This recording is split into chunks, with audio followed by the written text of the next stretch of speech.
obstruya los pasillos con sus objetos personales. Ubique la salida de emergencia más cercana a usted. El hotel se encuentra equipado con un sistema contra incendios que cuenta con gabinetes dispuestos en cada uno de los pisos. Tenga presente su ubicación.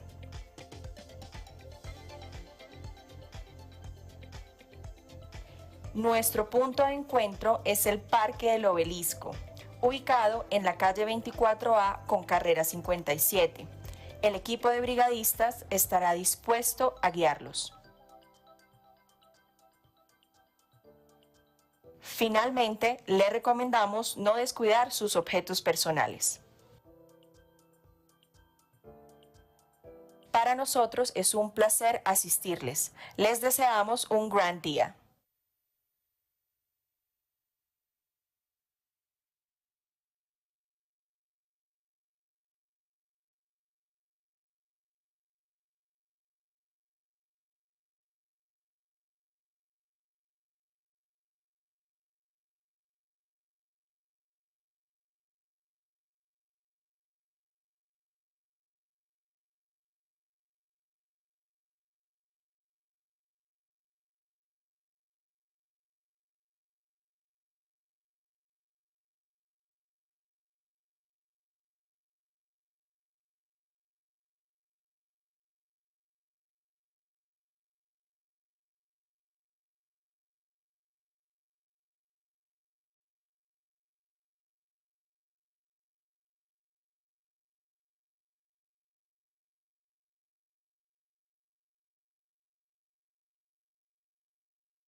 que estoy callada. Yo también. Y ver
Bienvenidos a Grand Hyatt Bogotá.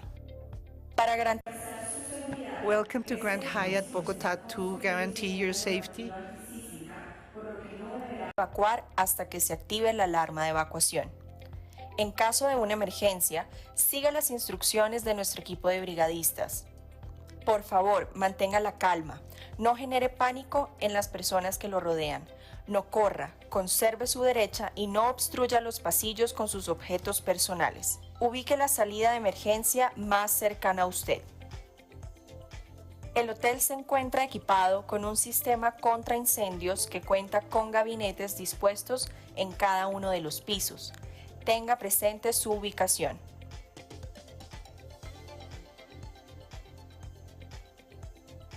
Nuestro punto de encuentro es el Parque del Obelisco, ubicado en la calle 24A con carrera 57. El equipo de brigadistas estará dispuesto a guiarlos. Finalmente, le recomendamos no descuidar sus objetos personales. Para nosotros es un placer asistirles. Les deseamos un gran día.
Buenos días, les vamos a solicitar a las delegaciones si pueden ir tomando sus ubicaciones. Muchas gracias.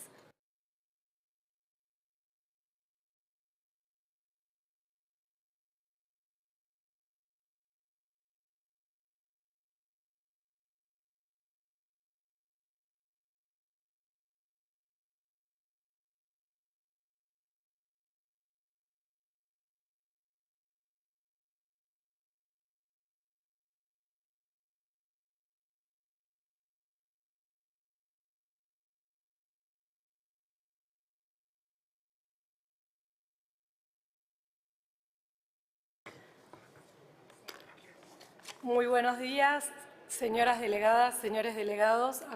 Good morning, delegates. Now we are going to initiate our fourth meeting of the Science, Technology, and Innovation for Sustainable and Inclusive Productive Development of ECLAC.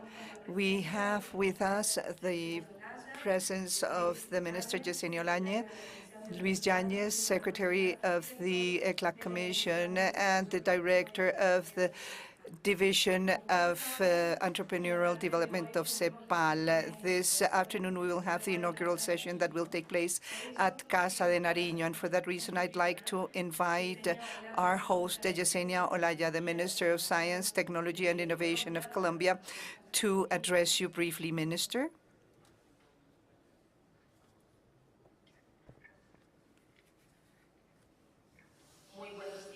Good morning to all. On behalf of the national government and as a representative of the Minister of Science, Technology, and Innovation, I'd like to extend a most cordial greeting. I would like to thank and to greet, in particular, Dr. Luis Yáñez, Secretary of ECLAC, to Dr. Marco Ginas, Director of the Division of Productive and Business Development, the members of the fourth meeting of the Science, Technology and Innovation and Communications Conference, and scientific delegates and special delegates. Also, our greetings to the colleagues from the Ministerial Cabinet, the representatives of the Diplomatic Corps in Colombia, and the other participants. It is an honor for me to address you in this very important meeting, where we are gathering as representatives from different countries of Latin America and the Caribbean with a noble and transcendental aim, which is to strengthen scientific cooperation among our nations with a regional agenda for the 2024-2026 period.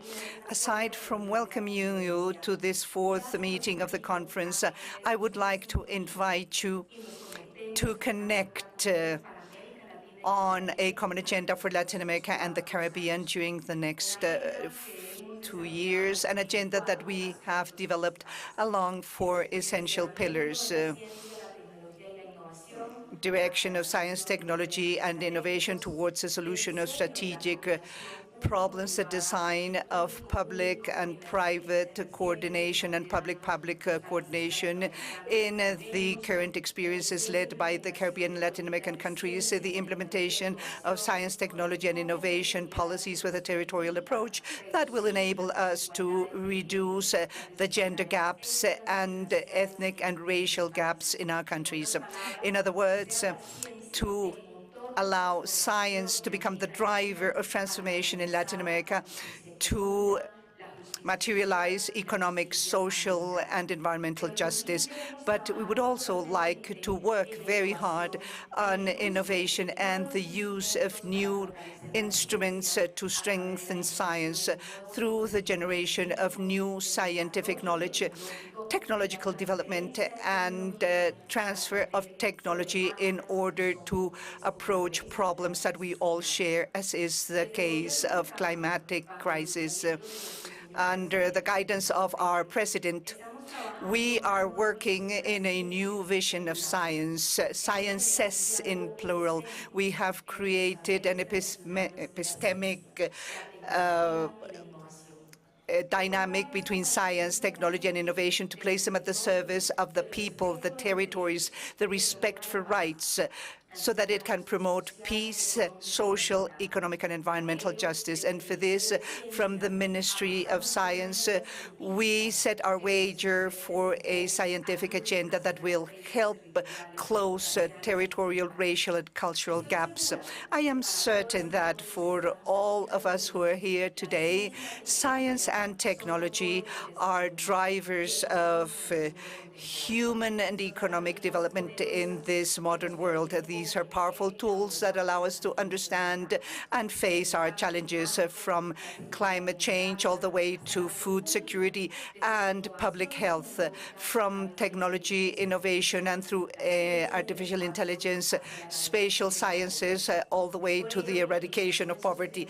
And that is why our invitation is to have a political and scientific, academic, and strategic dialogue that will set the basis so that we can all work together in strengthening the bonds of collaboration in areas such as medical research, biotechnology, the science of the sea, oceanography, renewable energy, environmental conservation, and sustainable agriculture. We must, in this way, promote the mobilization of scientists and the exchange of knowledge, promote the creation of research networks, and facilitate equitable access to scientific and technological resources. I am persuaded that we will all win if we use our strengths and we build on our synergies as countries and as sister nations to promote a scientific collaboration that is working in solidarity and equitably, that will take into consideration the heterogeneity of our territories and peoples. We must work so that all the countries of Latin America and the Caribbean will recognize science as a fundamental right in our societies, regardless of our development, our economic development, and our populations. We need all have the opportunity to participate and benefit from scientific collaborations. Please be welcome, and thank you very much.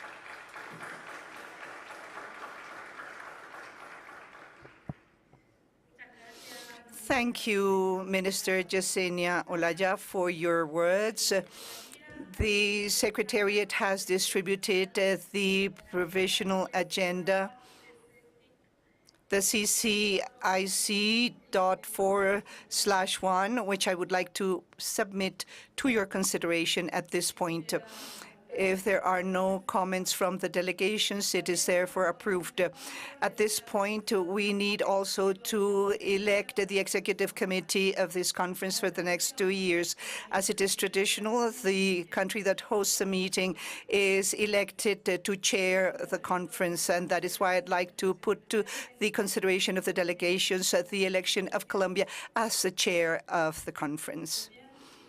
If there are no comments, I would like to ask for you to bring your hands together and confirm the election of Colombia to chair the conference.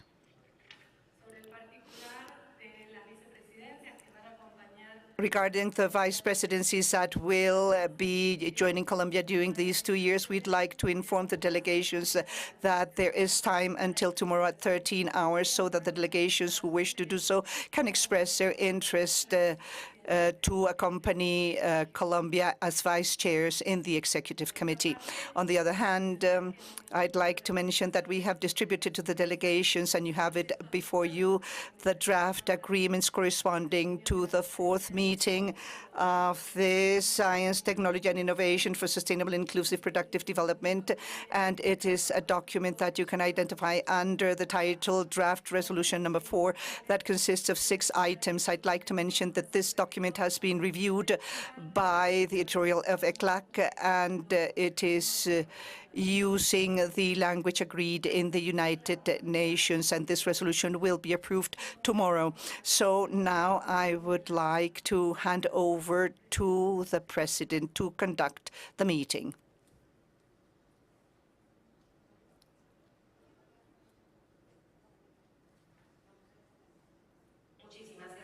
Thank you very much for this opportunity. We'd like to thank all the countries for their trust and the commitment to articulate a regional agenda. Colombia reaffirms its commitment to strengthen the scientific Latin American agenda from a perspective of integrity, knowledge, of promoting knowledge and the technological development in our countries. And we will now continue with the agenda for this morning. We are going to continue with the presentation of the document Science, Technology and Innovation for Sustainable and Inclusive Productive Development Guidelines for 2024-2025 by Dr. Marco Ginás.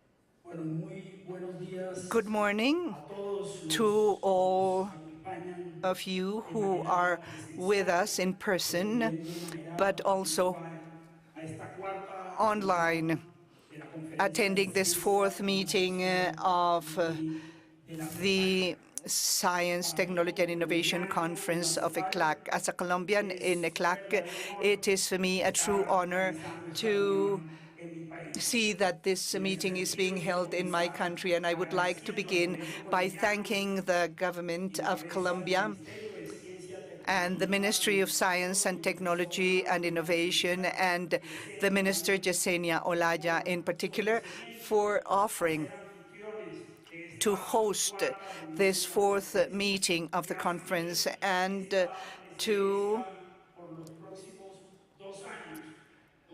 accept the chair for the next 2 years. It will mean not only a commitment for the country, but also a commitment for all of Latin America and the Caribbean. And from ECLAC, we have prepared this document, which we have called Science, Technology and Innovation for Sustainable and Inclusive Productive Development, Guidelines for 2024-2025, that aims at providing guidance regarding the agenda that we will start to work on as of now within the framework of this conference. And this document, and to make it clear for all, is clearly focusing the efforts of science, technology, and innovation to a greater extent on approaching the great productivity challenge that we are facing in the region. Allow me to present to you the flight plan that we have prepared to submit this document to your consideration. First, we will be giving some context about this productivity challenge that our region is facing, and I would like to share with you the new vision of productive development that we have been developing at ECLAC. Second, I will be sharing with you, or we will be sharing with you, a short diagnosis of the situation of science, technology, and innovation in our region. As we say, a diagnosis that is well known by all of you here. And third, we will be presenting the 4 work streams that we are submitting to your consideration to work on the science, technology, and innovation agenda for productive development. And finally, we will be sharing with you the next steps and some final reflections, final thoughts. Having said this, let us delve into the subject. At ECLAC, we have been repeating that in 2023, our region completed a decade of growth, but completed it in a way as to call it even more lost than the 1980s lost a decade. From 2014 to 2023, our region only grew at 0.08% per year. This is much lower than the 2% of the growth of Latin America and the Caribbean during the famous lost decade of the 1980s. And it is precisely behind that very dire growth that we see a productivity that has remained practically stagnant, and it has even been decreasing over the past few decades. At ECLAC, we are very serious in considering the famous phrase of the economic Nobel laureate Paul Robeck. He said that productivity is not everything, but in the long term, it is almost everything. If we do not address this challenge of productivity that is faced by our region will have great difficulty in facing other challenges that are such as the reduction of poverty, the creation of jobs, the reduction of inequality, and even address our climate challenges. And in that regard, we are proposing and pushing so that our countries can work to improve their productive development policies as part of the toolbox that we can use to address this great productivity challenge. We need to give some context for this new vision of our productive development policies that we have been pushing at ECLAC. And for this, it is important to mention that our countries haven't started from scratch in terms of productive development, even though there has been a reduction in productive development volumes. In general, our countries have been working on their agendas over the past few decades.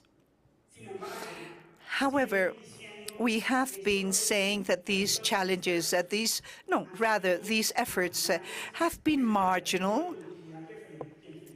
as we consider the challenge that we face in terms of productivity, but also in terms of what other countries have been doing. Additionally, these are relatively inarticulate efforts, in particular when these productive development agendas imply articulation of multiple stakeholders at multiple levels. The efforts have also been discontinuous with difficulties with every change in administration in the different countries. They have been subject to very little assessment when assessment and evaluation is critical when we talk about productive development policies, because we need to determine, in fact, what works so that it can be scaled up and what does not work in order to adjust it or to get rid of it. Additionally, these are efforts that have been managed from the capital cities in a centralized way without giving due position to the territories and the local stakeholders. And in general, we can say that these have been efforts that have not been very impactful if they are assessed in the light of the performance of our region in terms of productivity. So in principle, the solution would appear to be easy. It's just a matter of scaling up the efforts, improve their articulation, ensure better continuity, increase their assessment, and give more active participation to the territories, and in general try to increase its impact. But how can this be accomplished? That is the big question, and that is what we are asking you to do from ECLAC. Analyze how to do this, how to do things to promote these productive development policies, and all this within a new context, and it is that industrial policies around the world came back, in particular when the developed countries, in particular the great powers, such as the United States with its Inflation Reduction Act, or the European Union with its Green Covenant, and China also with its industrial policies of old, have been working on their industrial policies with substantial efforts and resources. So this allows us to think about the need to increase our efforts, but also to be very strategic in how we are going to be developing these efforts in terms of productive development. And that is why we say that from ECLAC, we are working to guide not only the national governments, but also we are intending to work with subnational governments in the design and implementation of their economic development policies. And we understand these productive development policies as all those tools, as all those interventions. We talk in general about efforts that point towards diversification of our productive apparatus and as a vehicle to improve productivity. These are efforts that can be cross-cutting or horizontal. They may span any sector of the economy, but many of these efforts are vertical, meaning that they require prioritization based on the productive priorities defined by the countries and the territories within the framework of these agendas. These productive development policies in the end up being materialized in different areas, and clearly we need to work in digital transformation for productive development.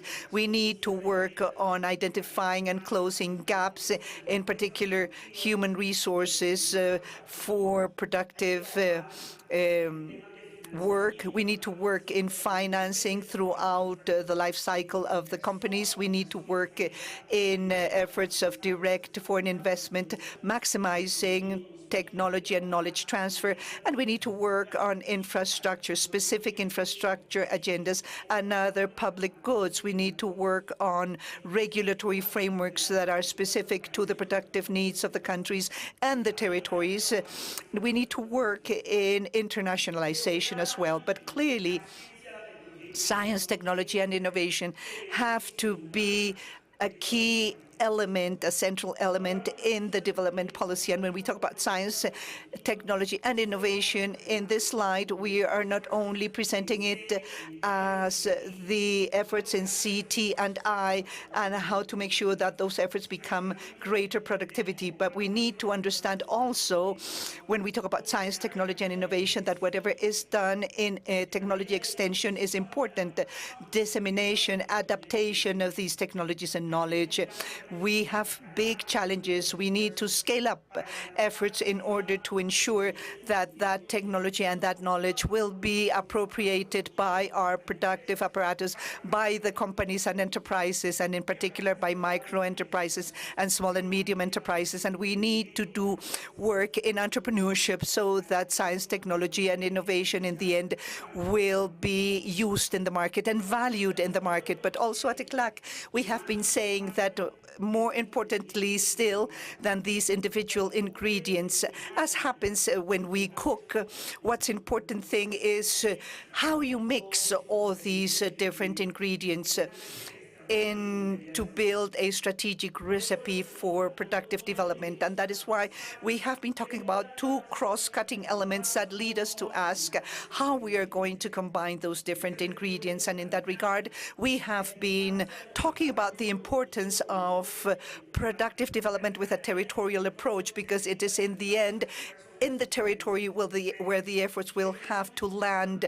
And we have been pushing so that from the territories at a subnational level, we can all work in implementing agendas for productive development. And we have been pushing from ECLAC the cluster initiatives as a way, not the only one, but as a way of a strong, effective way to organize these productive development efforts. But the second cross-cutting element that brings us to think about how to combine all those efforts is a notion of governance for productive development. Understanding governance in broad terms, not only just as coordination mechanisms like committees or working groups at a national or local level, but also understanding governance as the dynamics, the rules of the game, the incentives that allow to articulate multiple stakeholders' resources and efforts around strategic agendas for productive development. Having said this, let us now give a review of how we see science, technology, and innovation in Latin America, particularly as has to do with the challenge of productivity. And in that regard, and I think it will not come as a surprise for anybody in this room, our region shows that it is lagging behind in terms of spending in research and development, while other regions in the world invest more than 2% of their GDP. In our region in 2021, that investment was 0.6%. It was even lower than in previous years. Behind this regional average is hidden great heterogeneity among our countries. So we can see, for example, countries like Brazil, despite the difficulties in recent years, it has investment above 1%, but other countries where investment is barely 0.1% of the GDP. Additionally, and unlike other regions and countries in Latin America and the Caribbean, research and development is financed mainly by the state, while in other regions, a good part of that funding comes from the private sector.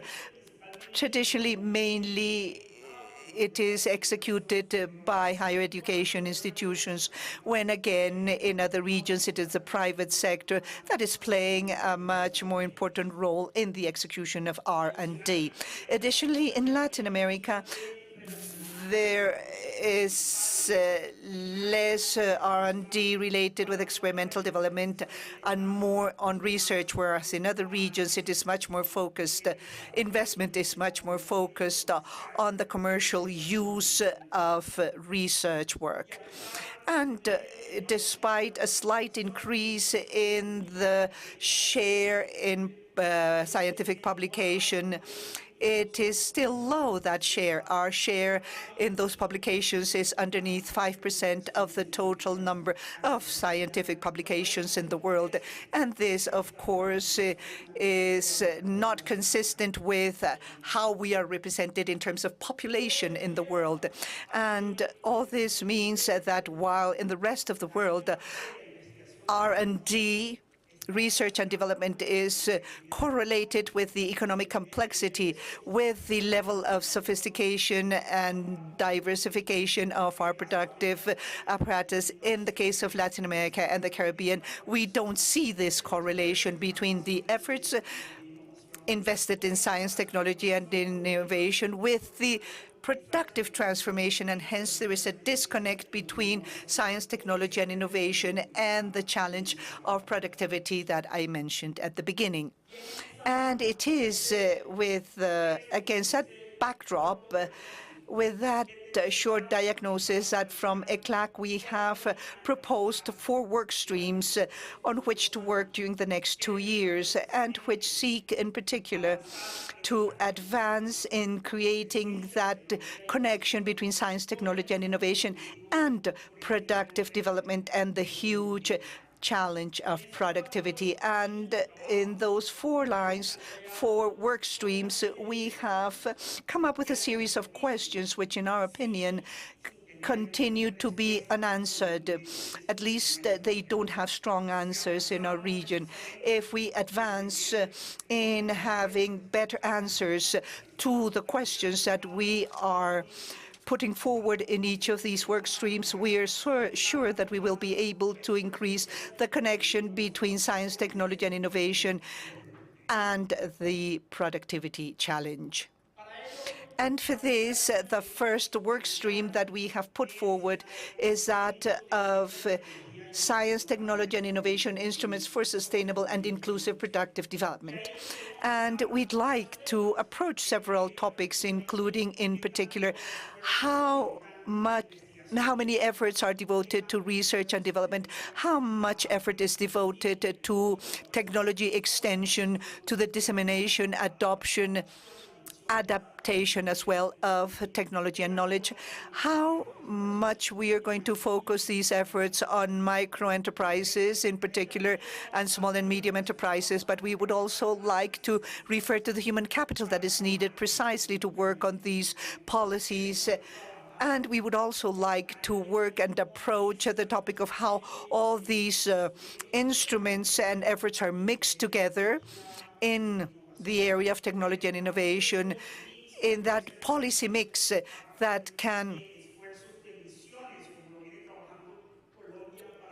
be formed by missions like Colombia is doing to face challenges that the Colombian society is facing. But we would also like to deal with the topic of evaluation of the efforts that we are investing in science, technology, and innovation. And that is why we would like to submit questions like the following. First of all, how can the impact on productivity of resources allocated to science, technology, and innovation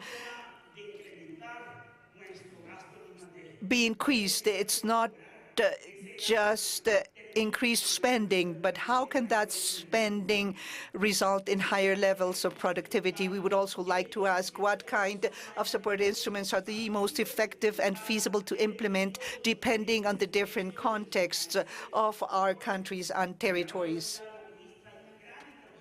As the minister said, there's a lot of heterogeneity in our region.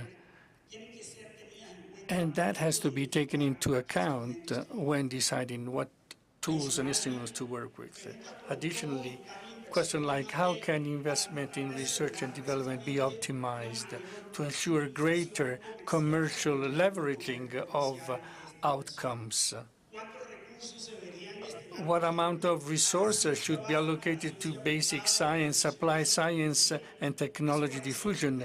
These seem basic questions, but they are still not concretely answered in our region, especially when we link it to productivity. How can instrument that allows effort and resources to be directed towards strategic areas or challenges be designed? How can the capacity to monitor and evaluate science, technology, and innovation policies be increased, especially when today it is marginal what is being assessed in the area of science, technology, and innovation? The second work stream that we have talked about has been called the science, technology, and innovation governance.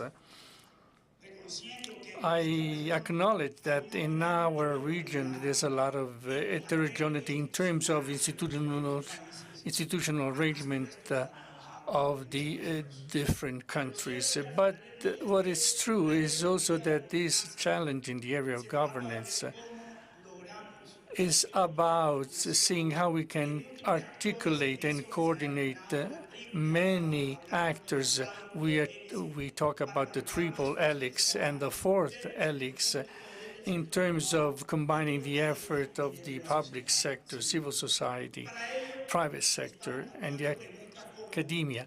So what institutional arrangements contribute to better governance of the national innovation system? How can we promote a more productive relationship between the institutions supporting science and basic research and those supporting business innovation and productive development? There are many countries in our region that have parallel systems, one for the competitivity system, the other one for science, technology, and innovation, and there are ways of improving the coordination of those efforts. What can be done to ensure that the triple helix model and that there is continuity across policies, and so that we can build on what has already been built, especially when these agendas are short or mid-term agendas. And the science, technology, and innovation with the territorial approach is the other work stream. At ECLAC, we understand that productivity is local and is managed locally with local actors, and therefore all the effort that we may engage in to strengthen territorial environment are key. This is why the important question is how can national efforts be coordinated with subnational efforts in science, technology, and innovation, especially when in many of our countries there are many actions taking place in science, technology, and innovation at local level with resources of local actors. How can the capacity of the territories that are lagging be strengthened?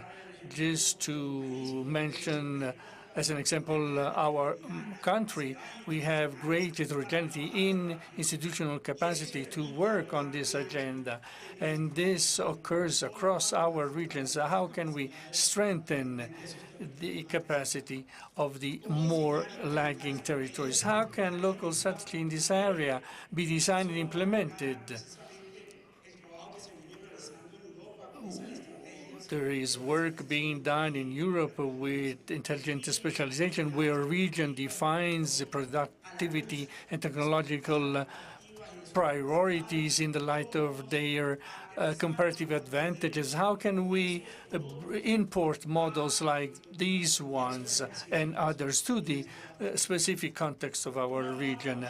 How will we work on science, technology, innovation agendas in the framework of cluster initiatives and other local productive coordination initiatives? And finally, the fourth work stream, which is strategic sectoral and technological agendas. Again, at ECLAC, we insisted that in the framework of this productivity development, we need to prioritize the needs. The needs are infinite, while the capacity, and not only of financial resources, but even institutional capacities are not.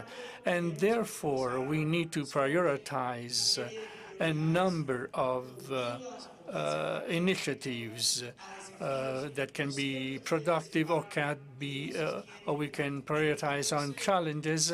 And we have identified 14 sectors that we believe that our country could use as a reference when defining their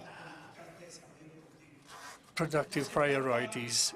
It's not an exhaustive list, and we always say that it's illustrative. Not all countries and territories should focus on these 14 sectors, but we believe that this list can help guiding countries and territories when deciding on these. These sectors are gathered in 3 categories. One that covers the industry like the pharmaceutical and medical devices industry, advanced manufacturing, also services like exporting modern services, the care society, intensive services in work, also digital government, and then the sectors that are under the umbrella of sustainability drivers, the development of which would create a positive environmental impact like energy transition, electromobility, circular economy, agriculture for food security, water, sustainable tourism. And in the light of these strategic and sectorial agenda, we ask ourselves how to implement and design strategic agenda in the area sectors and that are more relevant, that we define as country, territories, or region. What are the main barriers that are faced by the region in some of these area sectors of technology? Which one of these barrier or subject should be approached at territorial level, which one at national level, and which one at regional level? Precisely using as a support the institutional arrangement of the Conference on Science, Technology, and Innovation. And what are the main public, private, academic actors that should participate? How to improve the coordination, the regional coordination and cooperation to work in these strategic agendas.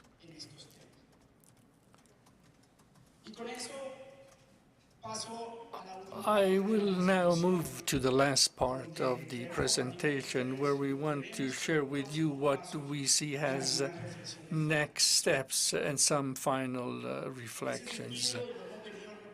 We have been saying this, and I was talking about this to our ministry. For us, the ECLAC, more important than these 2 days meeting is what will happen as soon as this meeting ends, because really the challenge is how can we put in action a functioning agenda that will allow us to work on these work streams that we have set for the next 2 years. We will have the task to define if this will really be the work stream to work on. We will have to define what the work groups will be, a work group for each work stream.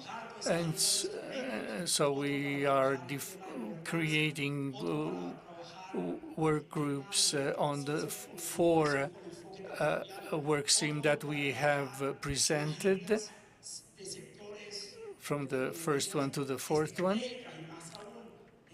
And we also have been thinking about starting with a work group on science, technology, and innovation for health, where we could develop an important agenda, and all the other working groups that we may define in the framework of this institutional arrangement. Then after that, we will have to define who will be the representatives of the countries in the work groups. And when we talk about representative, we are not talking only about the public sector representative. We would like to also have representative of the academia, of the civil society, and of the private sector of the different countries. And we will also have to define in the next weeks and months the agendas of these work groups. And the ECLAC, of course, will be the secretariat of this institutional arrangement, and Minister, you can rely on our support to help you in working with the different working groups that we will eventually establish. All this to share with us some final reflection that sort of underline some of the messages given before. First of all, Latin America and Caribbean faces a great challenge in the area of productivity, and therefore we need to scale up and improve the policies of productive development as part of the solution to this productivity challenge.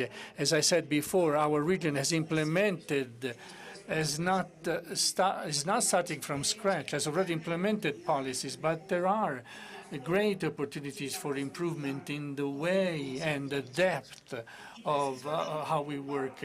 And as part of the improvement, we need to make sure that the effort in science, technology, and innovation are achieved effectively to increase the productivity.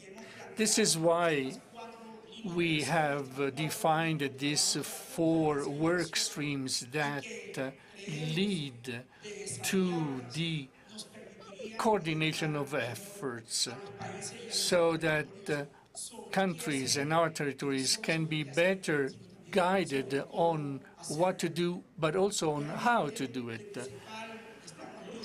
We at ECLAC are ready to strengthen the institution of our Conference on Science, Technology and Innovation and support the countries in the design and the implementation of this policy, because we are convinced that only to the extent that our countries work on deep agenda of productive development where science, technology, innovation play an important role, we will then start seeing a change and create better level of welfare and prosperity for all our people. Thank you very, very much.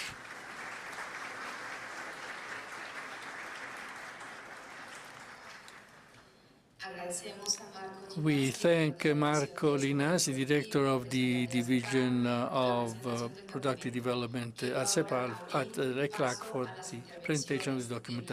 I would like now to open the floor. I'd like to invite delegation to conformar la lista de oradores.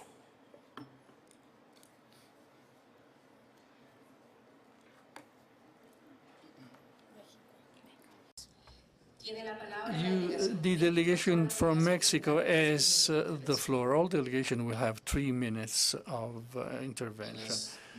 Good morning, Minister.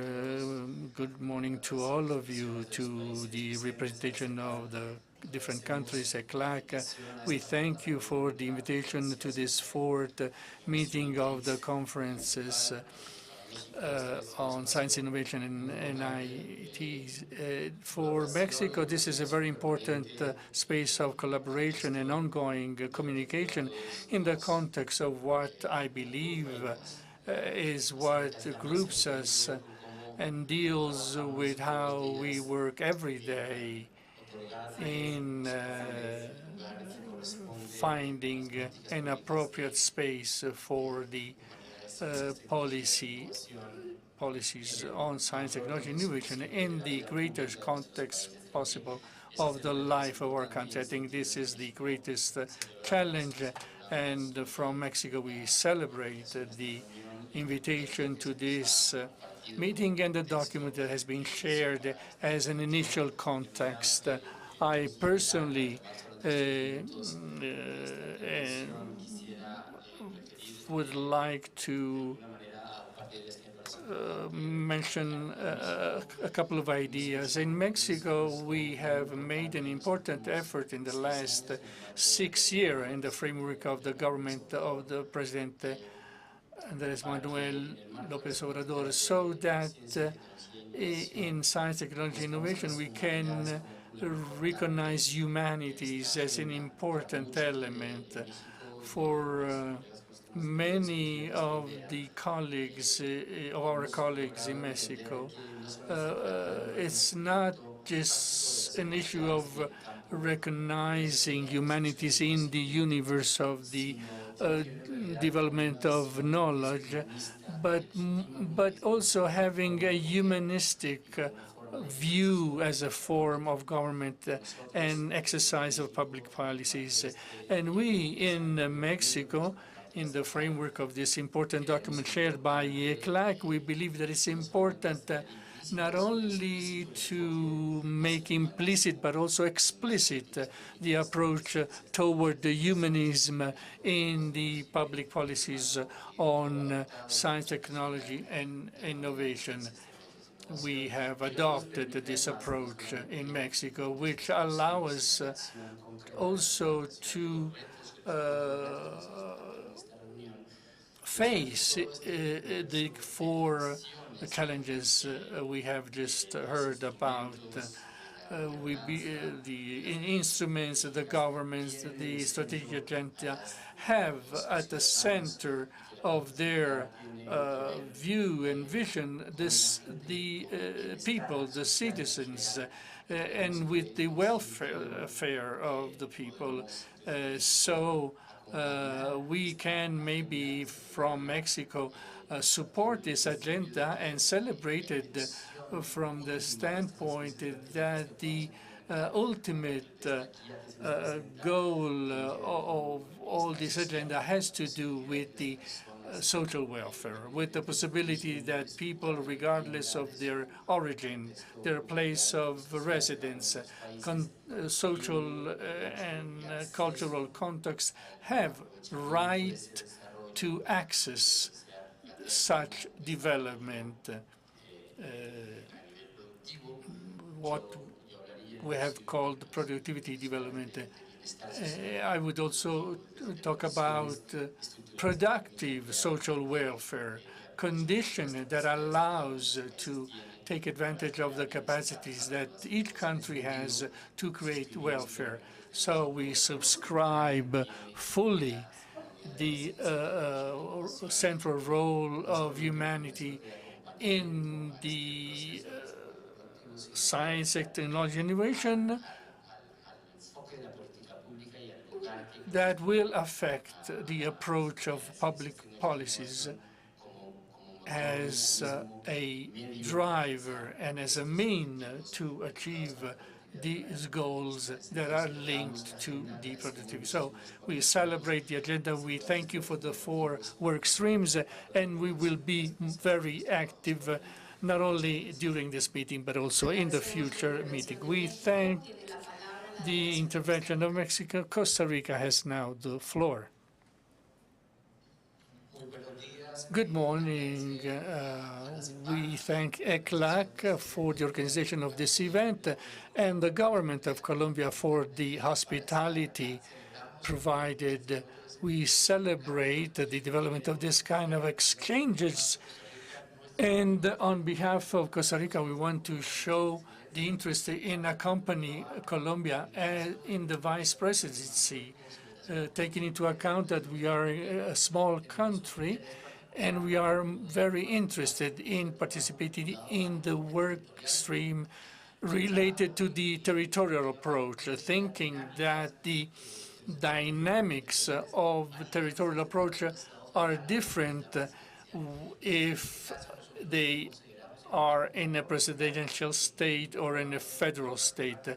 So we would like to be part of this work group, thinking that people think about regional differences when countries are large, but these differences exist also when countries are small, like ours. So we like the governmental period that corresponds to each authority that exercise power, and create state action.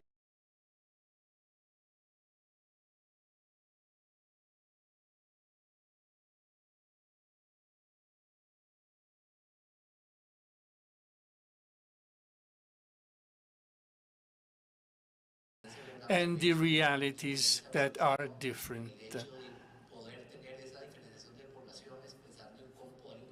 So we should see how we can include population site women, rural communities, etc. And we would like to be considered to contribute Colombia in the next 2 years. So we thank Costa Rica for the intervention. Now Uruguay has the floor. Good morning. Thank you very much for the invitation. It's a great opportunity for us to be with you, sharing in this meeting common problems. Of course, each country has its particularities, and it's always important to be able to address the context and the traditions. As Costa Rica just mentioned, problems are not the same. They change from one country to the other according to the realities of each country. The presentation given by Marco from Linas from ECLAC was very interesting. And this context seems interesting. Uruguay in the last year, since 2020, has been embedded in the process of analysis in order to have a real diagnosis of the situation of science, technology, and innovation in our country, focused on governance. And the reality is that while listening to the presentation, it was like listening again to the conclusions that we achieved in our country. We carried out interviews and workshops where representatives of the 4 helixes took part. It was a very calm dialogue. All sectors felt represented and were able to share their view. And always the issue is articulation, coordination, the lack of articulation and coordination. Many times there is a need for more continuity, that there's a need for state policies, long-term state policy.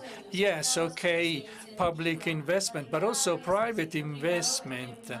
And see how the state can create incentives so that the private sector can invest more. And there is a greater impact on productivity. Of course, the exchange is key, and joint work is also key, public-private, at national, regional, international level. I think all of us can contribute a lot. What's important is that we work together to find solution and see how we can move forward our action. Thank you very much. We thank Uruguay for its intervention, And now the Dominican Republic has the floor.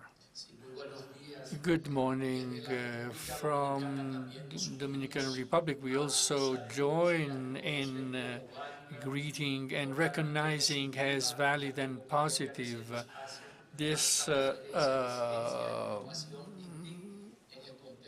conference, this meeting of the conference. We, as country, we identify in the words and the spirits of the presentation that has been just given. We think that the presentation shows the main challenges that our countries face in the area of science, innovation, and ITC.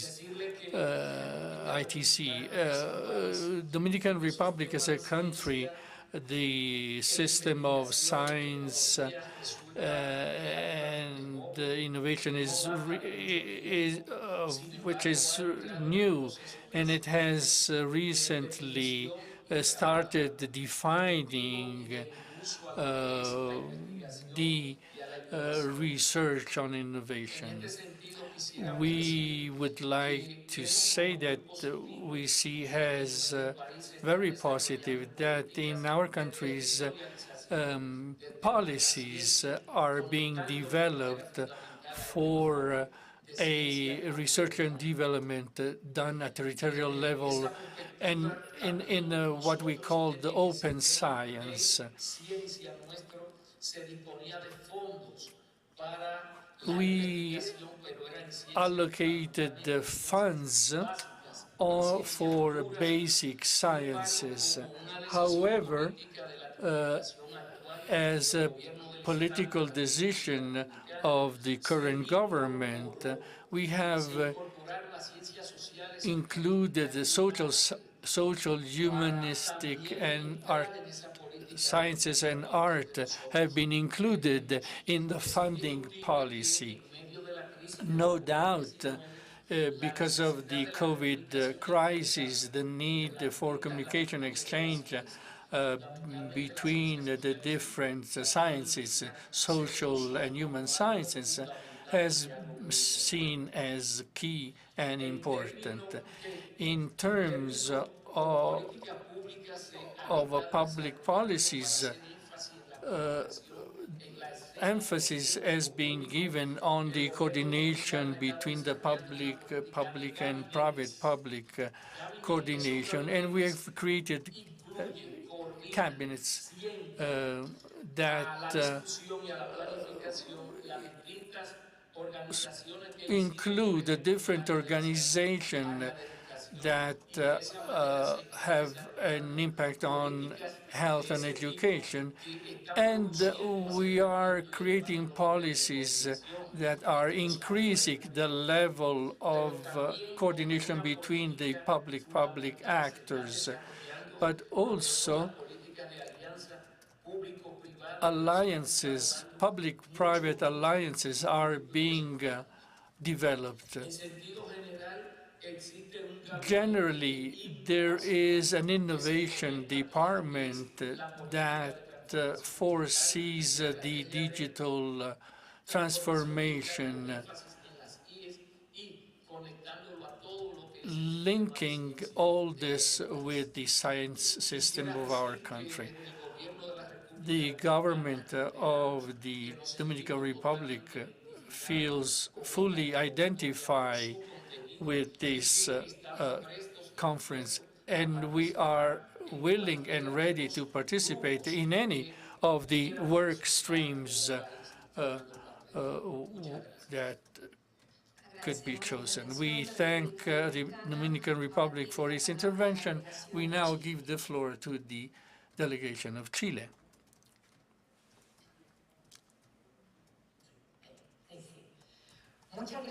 Thank you very much to all of you. I join my colleagues in thanking ECLAC and the government of Colombia for having us here all gathered to talk about important topics, especially in a moment of great transformation, when we think that as a government of Chile, that there are multiple challenges and that research on science and technology and innovation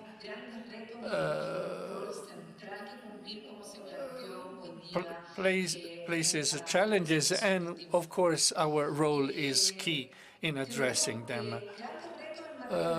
We have challenges in the area of productivity, like it has been said, but these challenges are also an opportunity to be able to improve and explore ways, different ways, because we are in a different context compared to the industrial policies of the 20th century, and because I also think that as a Latin American and Caribbean country, we have also learned from the industrial policies or the search from industrial policy during the 20th century. So this is something that we have to look into when we talk about this now. And I would like to rescue maybe something that has been mentioned, which is also our line of work, which is the one to promote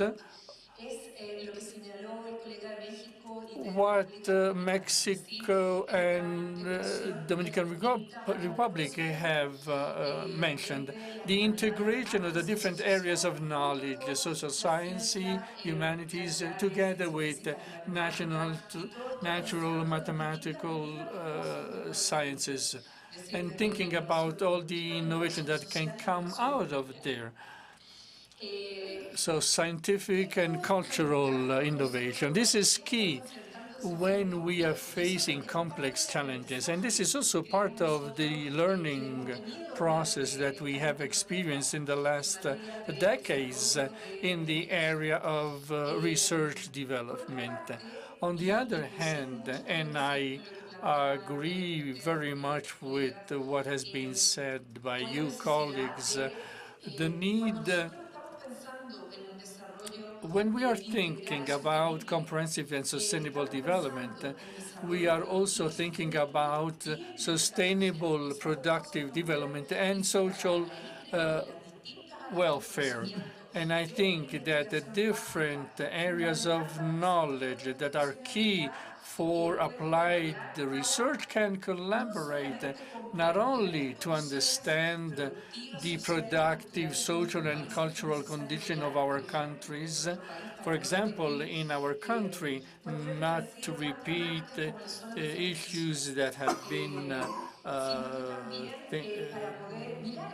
problematic, and look at more complex challenges. In our country, and I will refer to this more deeply in the panel, in our country we're working on sustainable productive development that responds to the view of comprehensive and social and environmental development. And our ministry has worked on human capital development. We've been creating funds for research and for create a public institution for coexistence and see if the structural condition of our country are capable to establish this sustainable development, strengthening also the higher education and creating exchanges between public, private, and academic sector. So I think that now we need to have more investment in science, technology, and knowledge. I think that we're all convinced about this, but it's also that we need to jointly create a roadmap to know how this investment will be used. I thank you once again, and I maintain the fact that we can collaborate in any of the work streams. Thank you very much. We thank Chile, and the Argentinian delegation is now recognized. Good morning, and thank you very much for this invitation to ECLAC and to the Colombian government for hosting this meeting. It is an honor to be here, and I would also like to thank Marcos for the presentation, which has been very inspiring. And I think that it left us with many questions, how, and I was thinking all the time, how are we going to do all this? And I wanted to take this opportunity to invite you and invite myself to use this time for reflection so that we can think about different things, because as we saw, spending in R&D is stagnant in the region for many years. From our governments, we have a huge responsibility, and I believe that the biggest challenge is to think about how to do something different, to be disruptive, because our region needs it, because our responsibility to our fellow countrymen and towards the situation of poverty, of homelessness, is asking that of us. We have to be accountable. Every peso spent in science and technology has to be thought in terms of returning it to the productive sector to help with development. I felt desperate when I saw the curves.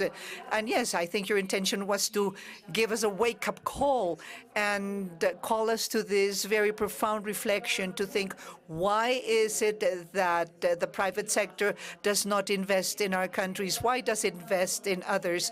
And we are conducting this debate very strongly in Argentina, first by removing the structural macroeconomic hurdles, which are not the responsibility of the ministries of science and technology. They have to do rather with economic policies, with stability policies that mean that the private sector and the productive sector will find something attractive to invest in. It is not our responsibility here to think about those things, but we need to think about the instruments, the tools to approach this sector, which is responsible for the productivity of our economies, how we are approaching. Are we coming close when from a research institute or a university you propose signing a number of documents for long periods of time or with huge red tape? We ourselves are hindering in a way that investment in research and development and the knowledge generated in our countries, which is of a very high level. Argentina has proven to be one of the 12 countries in the world that has the capability of developing vaccines. This is something that it showed during the COVID crisis. And you can each talk about the scientific and technological capabilities of your respective countries, but we need to sit back and reflect, and I invite our fellow delegates to look at our instruments, at our tools as an opportunity. As we just heard from Chile, it is a great opportunity that we have, and we hope that we can be the protagonists of this change. Thank you very much.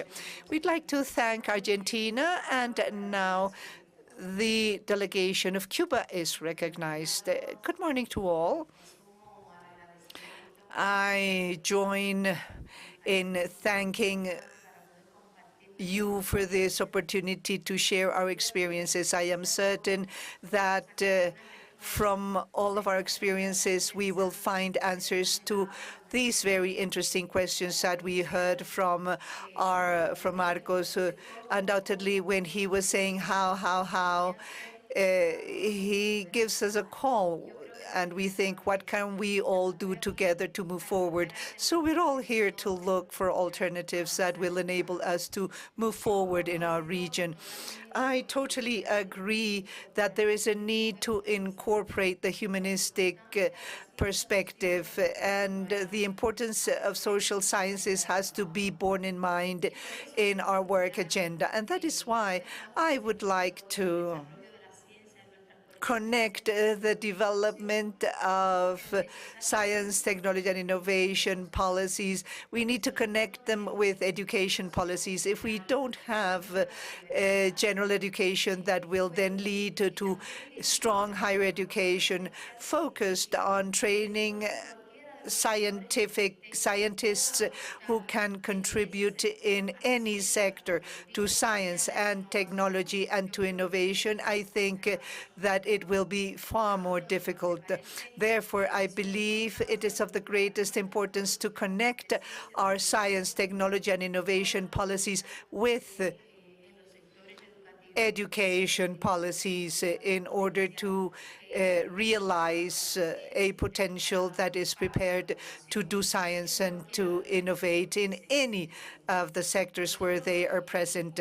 In Cuba, for many years too, and I'm not going to delve deeply into this because I will explain later how we have built the model, which is not, of course, perfect, but which has yielded a result in many sectors. We believe it is very important to consider that everything that we do is focused on solving specific problems that we approach from an integral, comprehensive perspective. Many times we develop science projects that are only a partial solution to the problem. And since the project is not comprehensive, it doesn't allow us to achieve any advancement. So comprehensiveness is also important with the participation of all the stakeholders. And I'm talking about all the stakeholders of the public and the private sector, the academic sector, the research centers. There are different modalities, of course, of science, innovation, technology in Cuba. But if you were talking about 3, 4 work streams, but achieving the participation of all with a vocation of developing the scientific potential. It is a potential that begins with education, and it is continued in the graduate level. And if we approach from a comprehensive perspective the solution of our problems, it's going to be very important. Today, as pillars for the government, we are proposing science, innovation, and communication, which is part of the science of innovation and informatization. These 3 sectors are very tightly connected. Please, you can count on Cuba for whatever we want to set forth as an initiative in science, technology, and innovation. Thank you. We'd like to thank Cuba, and now we recognize the delegate from Venezuela. Good morning to all. On behalf of the Bolivarian Republic of Venezuela, I would like to join my words in thanking the Economic Commission of Latin America for this invitation. And also I'd like to thank the government of Colombia, the Minister Chesenia Olaya. It is for us a source of satisfaction to see the agenda and the program for this meeting.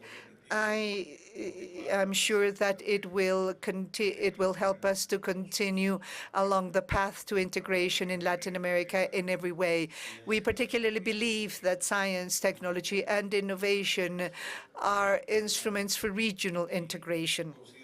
And we, of course, believe that science, technology, and innovation are a prerequisite for productive, sustainable, and inclusive development. However, we have some comments to make, which can be debated as part of the agenda. They include the consideration that we need to continue to build our own science and technology, our own endogenous science and technology. The problems that we face in Latin America have to do with our technological dependence on other industrialized countries.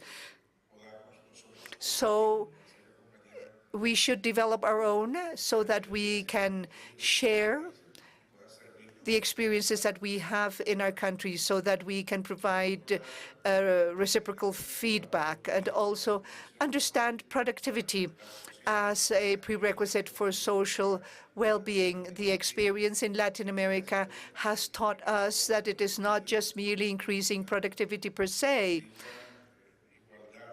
because it doesn't necessarily bring equality or equity. Many indicators talk about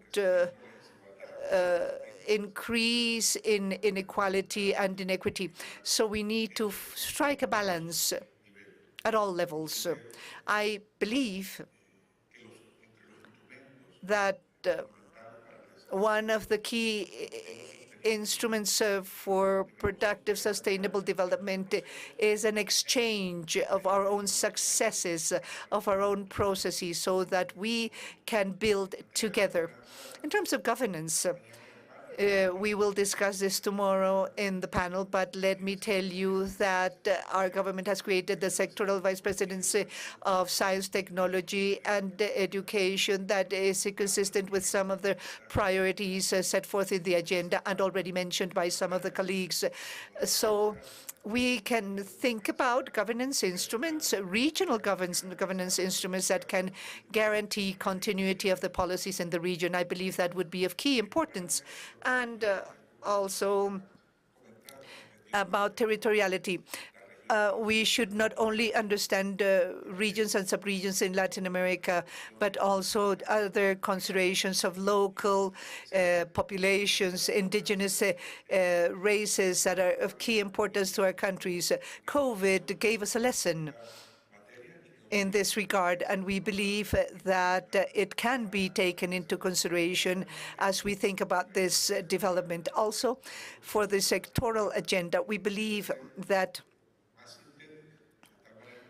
it should be more synthetic and try to arrive at regional consensus that will be consistent with the agendas of other multilateral agencies. For example, ECLAC, where some of our countries or all of our countries are represented, and also it could share elements such as open science and other recommendations made in Latin America.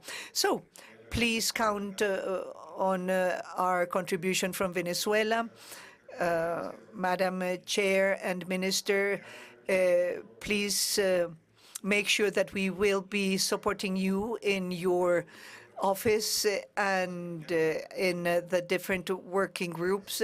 And we hope that we will be able to participate and contribute with the country, the region, and Latin America. Thank you very much. We wish to thank Venezuela, and now Barbados is recognized. Good morning, everyone. I too want to thank ECLAC and the government of Colombia for hosting this meeting.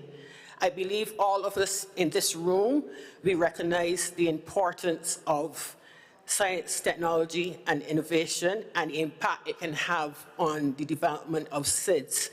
And in terms of not only the impact on SIDS, but if we continue to work together, relying on our synergies, talking and exchanging of ideas and best practices, will only augur well for the populations that we serve. I think we recognize the challenges that we face. They were already mentioned in terms of different access to finances, need to build the human capacity, and stop being risk adverse if I look in terms of Barbados. And we need to create more opportunities for public-private partnership. Investing in R&D obviously is important, developing the knowledge economy. But how do we do this? Marco raised the issue of productivity, that we need to raise that, but that is easier said than done.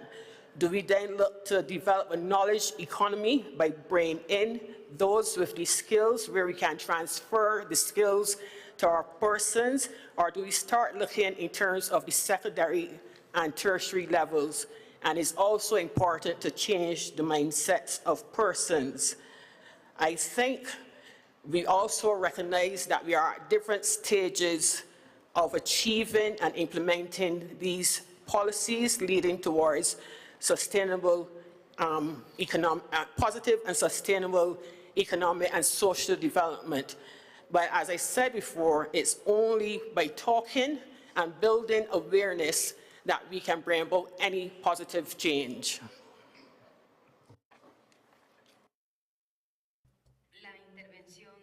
We wish to thank Barbados, and now the delegation of Nicaragua is recognized.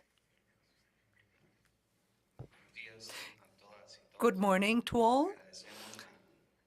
I wish to thank the organizers for this invitation, and we ratify the commitment of our government to work together on this agenda and the work streams. We are certain that as we build actions together in science, technology, and innovation, these actions will be compatible. They will be relevant and pertinent, and they will promote equity and sustainability for local innovation and for the development of our peoples.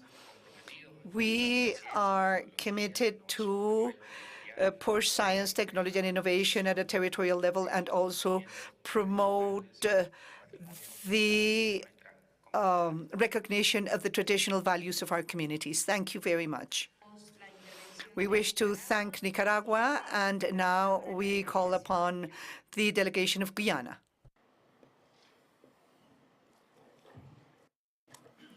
Buenos dias. On behalf of His Excellency Dr. Mohamed Irfan Ali, President of the Cooperative Republic of Guyana, I want to thank the Government of Colombia, His Excellency President Gustavo Petro, and the Honorable Minister of Science, Technology, and Innovation, Jacina Olaya, for welcoming Guyana to Bogota, Colombia, for this forum. I also like to acknowledge the work of the Economic Commission for Latin America and the Caribbean for this fourth meeting on science, technology, and innovation. It's an honor and privilege to be a part of this event.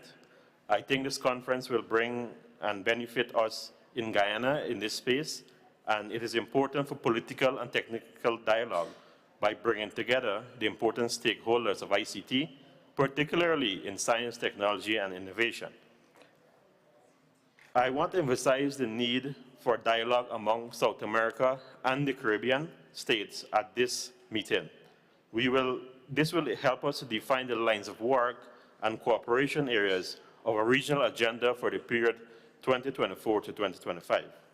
I also want to emphasize how important science, technology, and innovation is expected to play in accelerating the progress and development for my country, Guyana, and in line with the United Nations Sustainable Development Goals.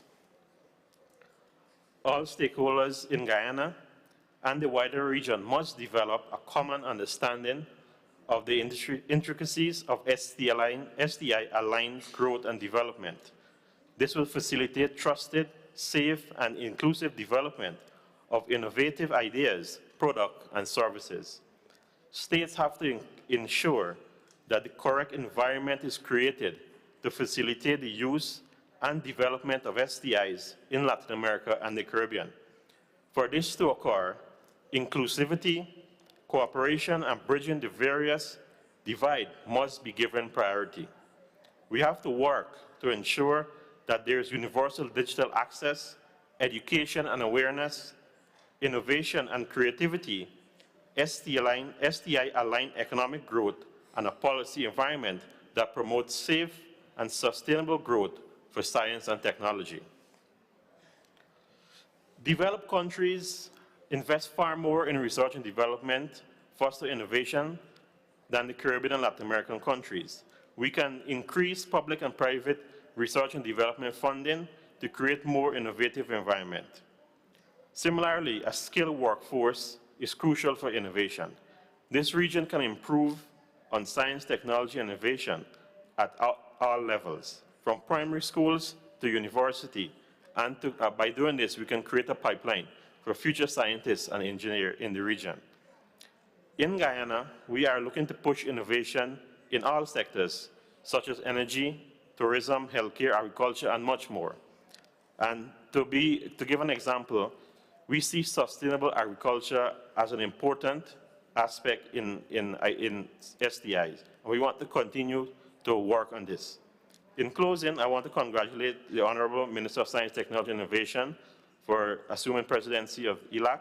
Also, I want to congratulate the other members who will be elected shortly. And I want to assure you that Guyana will work closely with all member states in ECLAC, especially with the agenda for the advancement of science, technology, and innovation in Latin America and the Caribbean. Thank you. We wish to thank the delegations for their interventions. We have a special intervention from Anna Suzuki, Director of the Strategic Planning Unit from the Executive Office of the Secretary General. She's connected, and she will be given 5 minutes. Ms. Suzuki, Director of Strategic Planning Unit, we thank you for your presence. Thank you very much. We're delighted to be here among you today, and I wanted to share with you that it is the strong belief of the Secretary General that science, technology, and innovation are vital for making the goals a reality. Science, technology, and innovation represent a core part of our common agenda. Secretary General's vision for accelerating the Sustainable Development Goals and moving forward multilateral. The Summit of the Future in September will be a critical increase collective vision for human progress and make commitments to current and future generations in the form of a pact for the. As ECLAC considers its agenda for the next 2 years, this conference has an opportune moment. Rapid breakthroughs in science, technology, such as generative artificial intelligence and biotechnology, are providing that they can address many of the challenges faced by countries, including the need to accelerate inclusive, productive development. Of course, the work streams of the biennial program are well aligned to the ambitions and its Summit of the Future.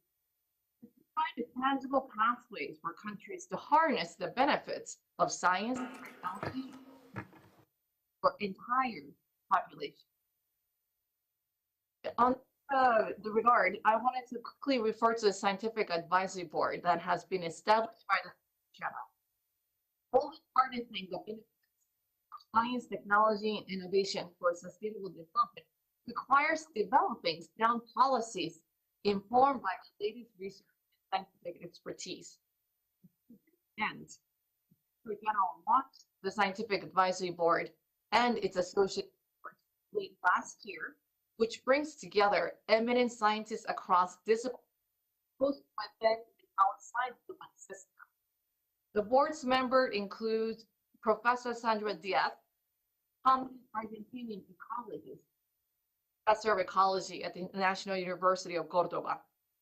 The board's objective is to bridge the gap between rapid scientific and technological and the strategic processes of the UN, equipping UN leaders with actionable advice to inform policy programmatic decisions.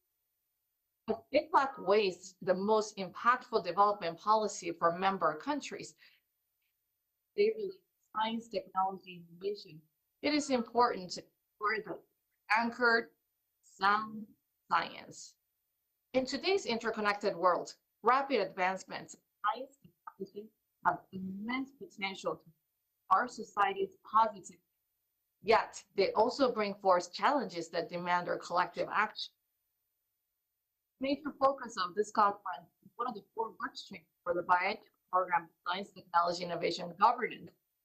This has similarly been the focus of United Nations work at the level, as rapid advancements in science, technology, and innovation, and opportunities and challenges across national boundaries. One meaningful example, high-level AI advisory body, a panel of experts that host the global house, tasked with providing recommendations for AI governance function reforms. The body will report at the beginning of 2024 and will publish its final recommendation ahead of the Global Digital Compact, the first draft of which has been shared by the co-facilitators last week, represents another governance effort to align stakeholders across the digital ecosystem and forge common principles for an open, free, secure digital future for all. This includes governments, ecosystems, private companies, and social science. So I just wanted to share some of these developments happening in New York and beyond. And again, very honored and delighted to have been part of your. Thank you very much.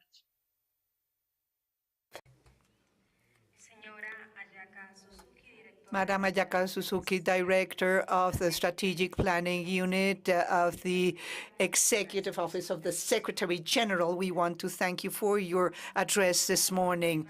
So we will not have a break for coffee because we are lagging behind our time. So we will continue with our agenda. And we will now start with the first panel. New direction for science, technology, and innovation towards a solution of strategic problems that will take place along the line of technological sectoral agenda. And the panel will be moderated by Claudia Cepeda, Director of Technological Development of the Ministry of Science, Technology, and Innovation of Colombia, who now has the floor.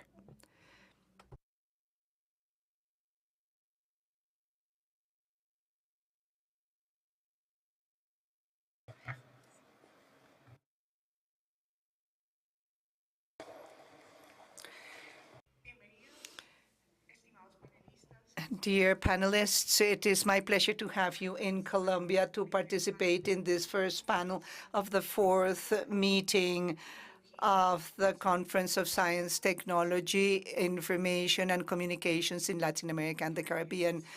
Dr. Ángela Yesenia Olaya, Minister of Science, Technology, and Innovation.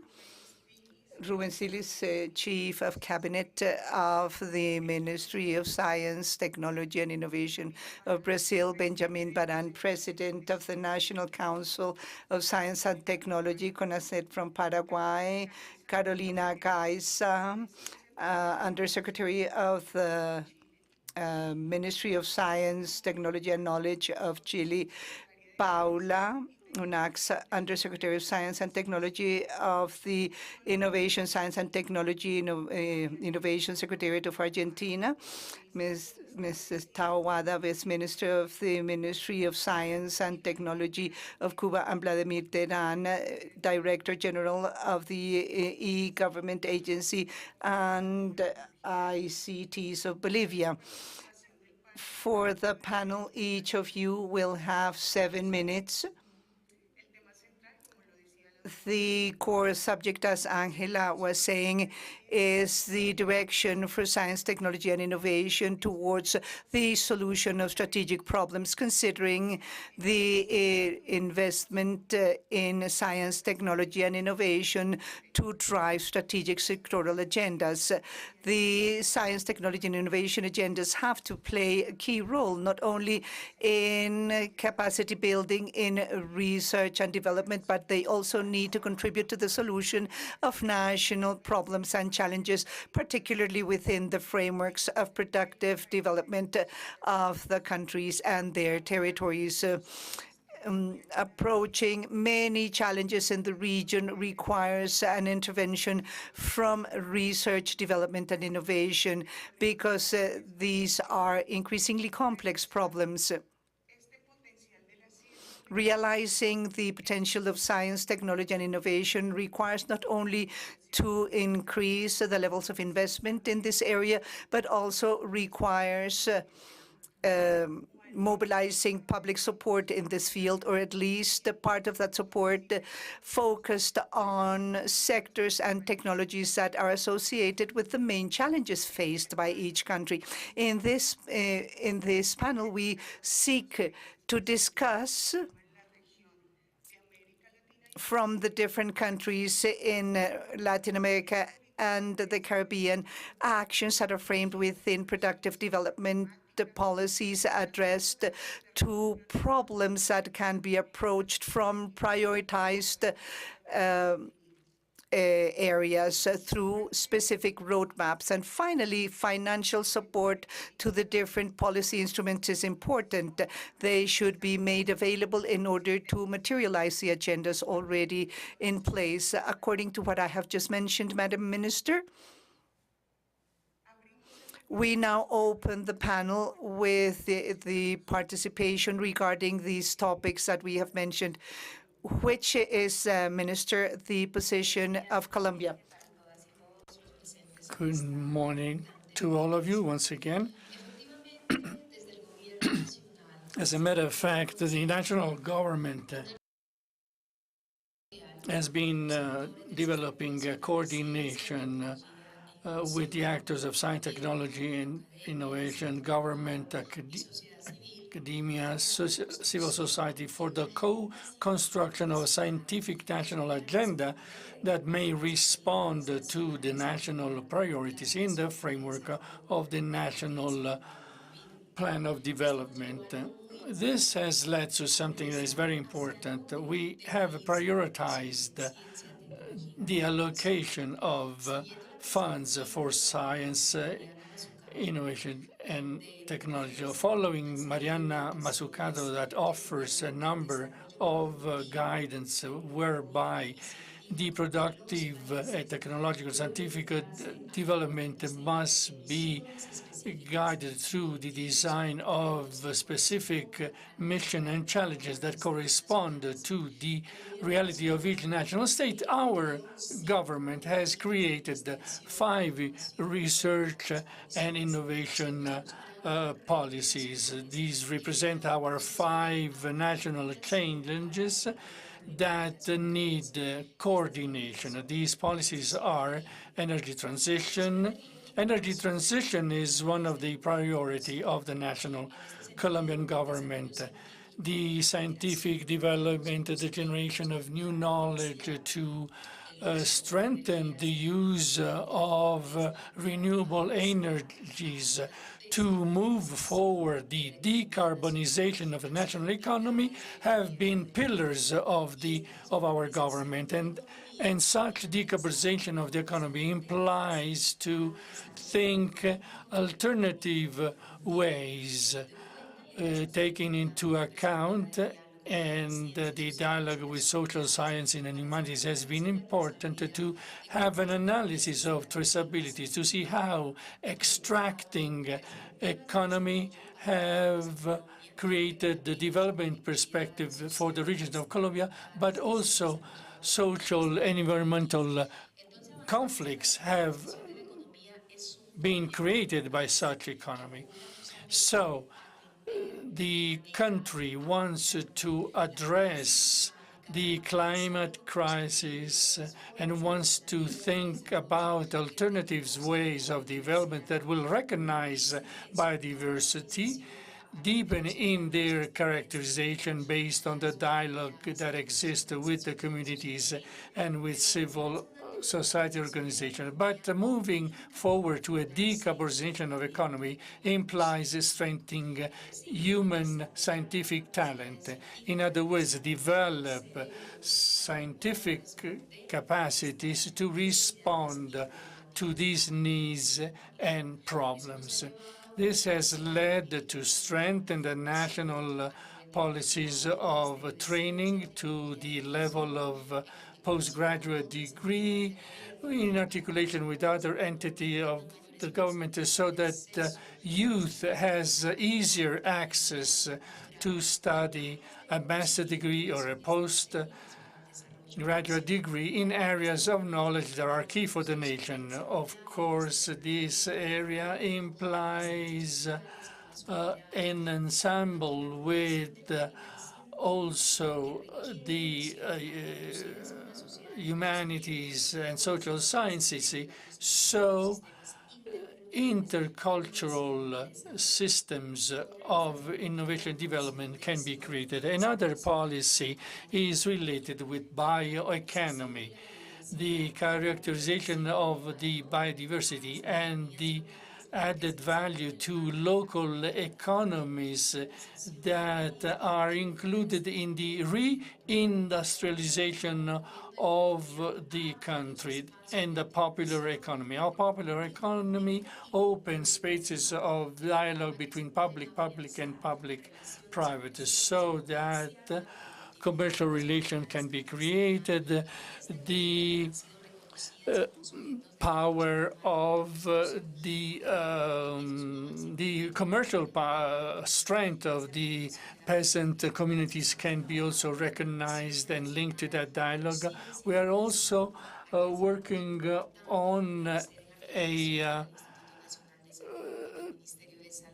project with the Ministry of Health so that Colombia can move forward in the production of vaccines. Of course, thinking about science open the floor to see how other countries has moved forward in these areas. What are the lessons learned from the region, the technological advances from the region, and therefore collaborate with other countries. Another point is the human right to food and nutrition.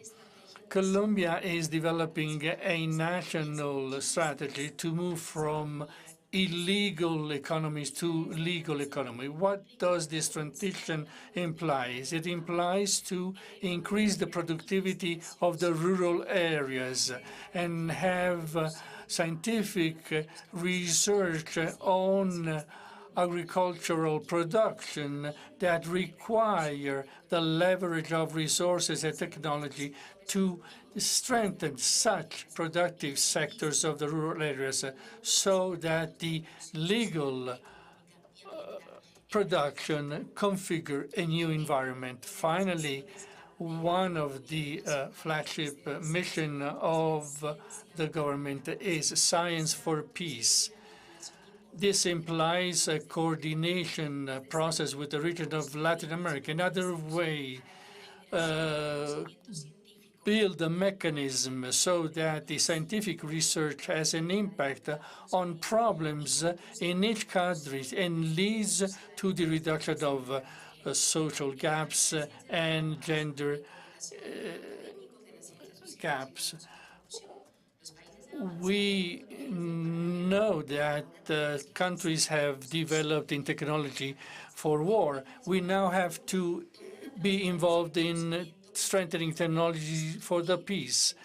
Everything that can rebuild the social fabric that has been devastated by more than 60 years of armed conflict, we need the knowledge generation. We need the strengthening of the knowledge so that the knowledge of research center and university can have comprehensive scientific solution with the initiatives that exist at local level. These are 5 main policies for the debate that Colombia proposed at the Latin American and Caribbean level in order to move forward in the area of science, technology, and innovation. Thank you very much. Thank you, Madam Minister. When we miss from Brazil, what is your perspective with regard to how the countries identified and carry out action and develop policies for productivity development, the identification of problems and the challenges that exist for the creation of roadmaps? Good morning to all of you. First of all, I apologize for my Spanish with the Brazilian accent. I want to thank the government of Colombia and our host minister, Yesenia Olaya, for the opportunity to participate in the creation of the strategic agenda on science that reflects the needs of our country. I also want to say that science is a female noun, and we like to have a woman leading this conference, which implies climate change, decrease of water, health emergency, and food security. All these problems do not recognize any border and can only be faced by common and joint action. This is why we agree with the agenda presented by ECLAC a few minutes ago. And in this complex scenario, there is also a number of anti-scientific movement that wants to reduce the level of vaccination, but also that provokes the rupture of democratic values. Science and democracy is a whole. Only obscurantism denies science. So we have to build a peaceful and sustainable road. The progress of science cannot deepen the gap that exists between developed and developing countries. As developing countries, we reaffirm the role of research and innovation as facilitators of an inclusive and sustainable development with gender equality, diversity, protection of the environment, the peace and the prosperity and the welfare of our people. Science must contribute to face regional asymmetries that exist in our region and even in our own countries many times.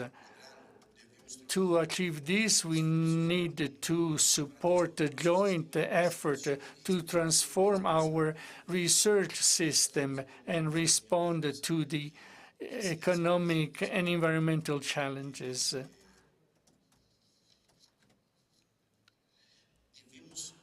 We also need to use the international cooperation to face these challenges. And for our region to be a technological power in the next 30 years, we need to build a joint agenda. Things like energy transition, digital transformation, and climate change, and food security and artificial intelligence are priority agenda. We need to drive a regional program among the Latin American and Caribbean countries, both through ECLAC and CELAC, Mercosur, also CARICOM, and all the instruments that exist. But the challenge we have can only be faced if we work jointly.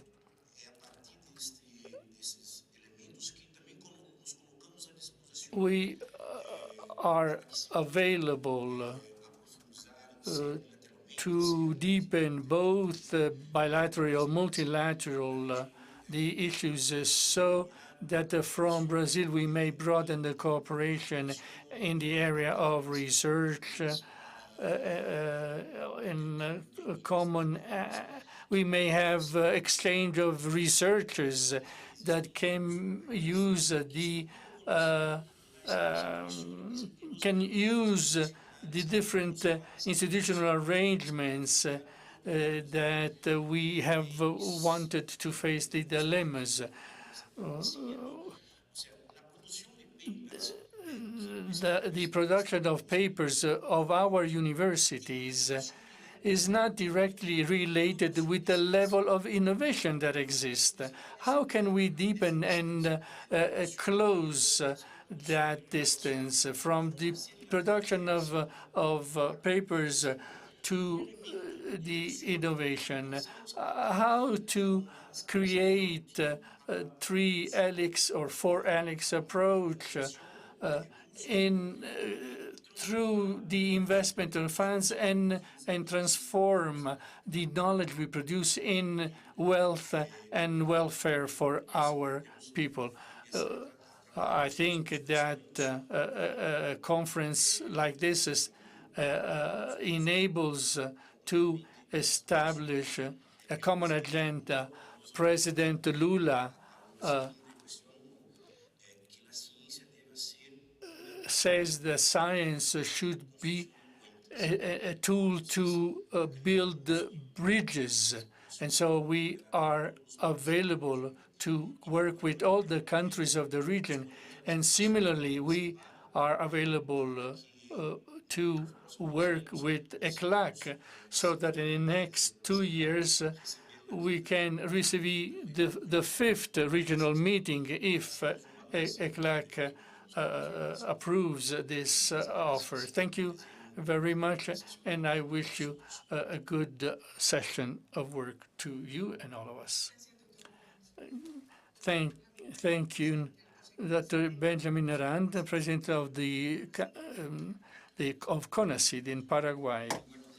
Good morning, and thank you very much to the government Colombia, CEPAL, for the opportunity to being here sharing our views with all of you. When we think about how to improve our region, of course, we have the issue of the agenda of science, technology, innovation as an alternative that is viable and important. The Minister of Colombia had told us about the 5 missions that are important for Colombia. I think every country has been developing its own agenda, and what we can do maybe is to see how these different country agenda can coincide. Along this line, I want to say that in the Plan Paraguay 2030, we have been working on an agenda of science and technology innovation, and recently in the year 2022, we approved the agenda valid until the year 2030. Our agenda of science, technology, innovation for Paraguay defines certain priority lines that I'd like to share with all of you, as it has been done in the presentation of the Minister of Colombia. One of the main topics is try that the Paraguayan science becomes more competitive. A few decades ago, the Paraguayan science were just beginning and unknown. Very few areas would contribute to world knowledge. But with the National Council establishment of science and technology 17 years ago, there's been a stronger development. And especially in the last 15 years, we have made progress. And we are committed so that the science in Paraguay will contribute every day and more in the future to the needs of the region and the world. The second line that we believe important is the sustainability of our cities and the specific territories. We are working on achieving sustainability for all the regions of Paraguay. Paraguay is made up of 17 departments.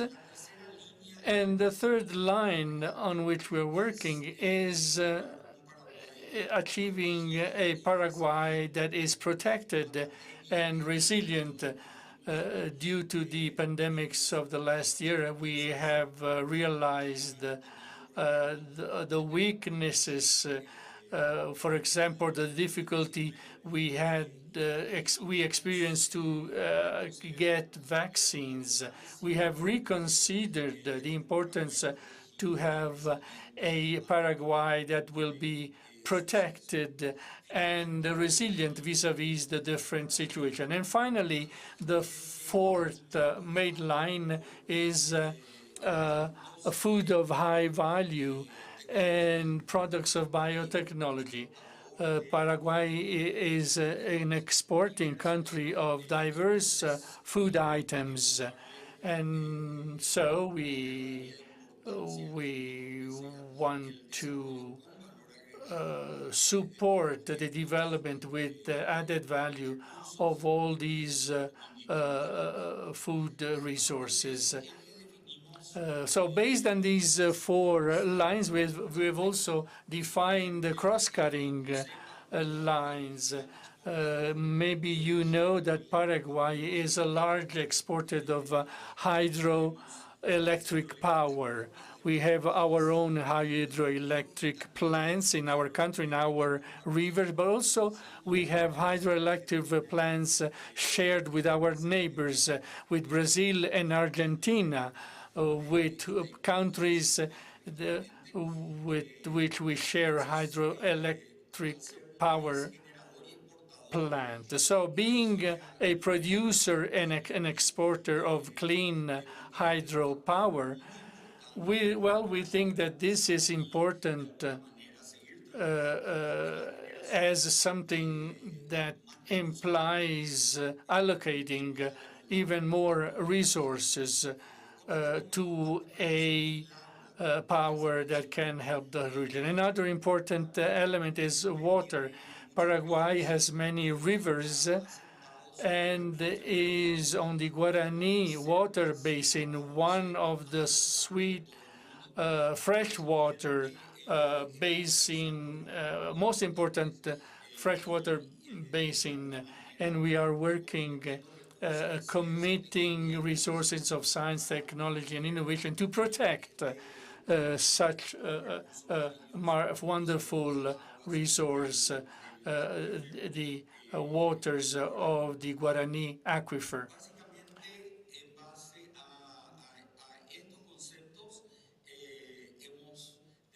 So this is how we have developed a number of projects, such the Proceed, Prociencia, Proinnova, in which we have invested more than $180 million in the last 5 years to support science, technology, and innovation.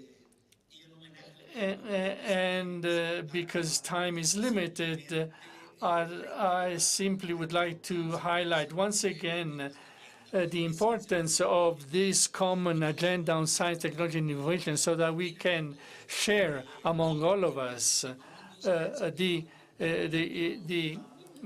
knowledge and the experience and the resources we have, especially in the area of energy and water, for example. Thank you very much.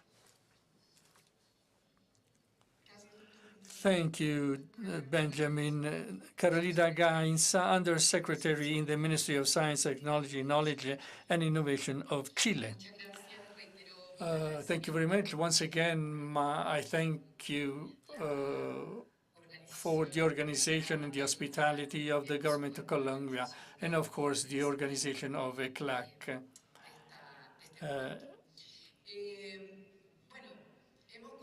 We have, I think that the challenge of productivity, the problems and challenges we have as countries, and the way how science, technology, knowledge, and innovation, which is how we in Chile call the ministry, to include all the areas of knowledge, well, of course, science, technology, knowledge, and innovation is a key actor. Chile has planned a program of productivity that are key toward the transition of a sustainable country. We know that in our region, and mainly in Chile, this implies to create strategies and public strategies and policies. And this is being done in coordination with different ministries in the framework of the sustainable productive development. The Ministry of Economy, of Environment, of Mining, the Ministry of Science, of course, and other ministries associated.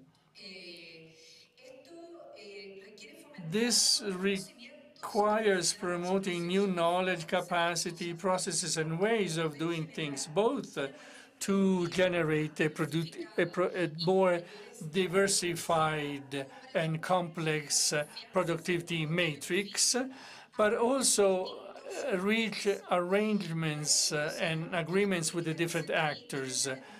The STI policy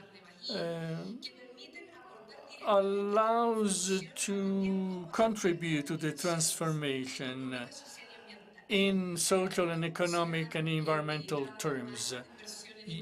Years of research have been taken place. So how do we use now these capacities? How we promoted the change in Chile? Well, we have guidance, the scientific capacity to a common direction. As I said, making the productive matrix more sophisticated for the decarbonization of industrial processes, the reduction of the environmental and social impact. So to make more sophisticated doesn't only mean to become more productive, but also means to be aware of the natural and environmental context. Some policy of STI that we have promoted are first prioritize area of national interest to train new generations of researchers. In simple terms, the role of STIs is to generate knowledge and skills to make possible the channeling to a more sustainable development. Also, instruments for applied investigation in three dimensions: fair decarbonization, sophistication, and diversification of sustainable production. We are working with different instruments that I will not dwell on, but of which I can talk about more in detail in another moment. Among the initiatives also promoted interdisciplinary research to change the traditional way of researching, to approach complex problems from different perspectives, connecting the different sectors, so that the impact of the research and society will be broader. We are working with other ministries and businesses in areas of cybersecurity, artificial intelligence, and other areas. We have created agreements for that, and we are working in the Congress on the law of technological transfer. At international level, we have collaboration with research and technology reference institution. And we want to become a member state of CERT. And finally, considering that a sustainable productive development cannot be thought decoupled from the social development, we have worked on an agenda that shows the relevance of humanity and social sciences and art in the different in context of society, improving the social dynamics, including also the policy of sustainable production at territorial level. This is key when you want to have a sustainable transition, and it becomes relevant to talk about coexistent dimensions that becomes more tense given the current productivity schemes. And the role of the government is to generate a better condition.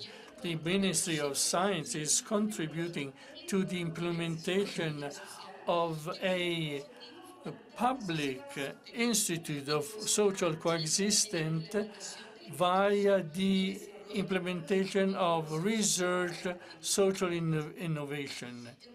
And so to end, we have the opportunity to apply different formulas of development in economic growth, in environmental sustainability and social welfare, where, of course, and I think we are all convinced of this, the development and the strength of science and technology and innovation is key in our country. Thank you very much.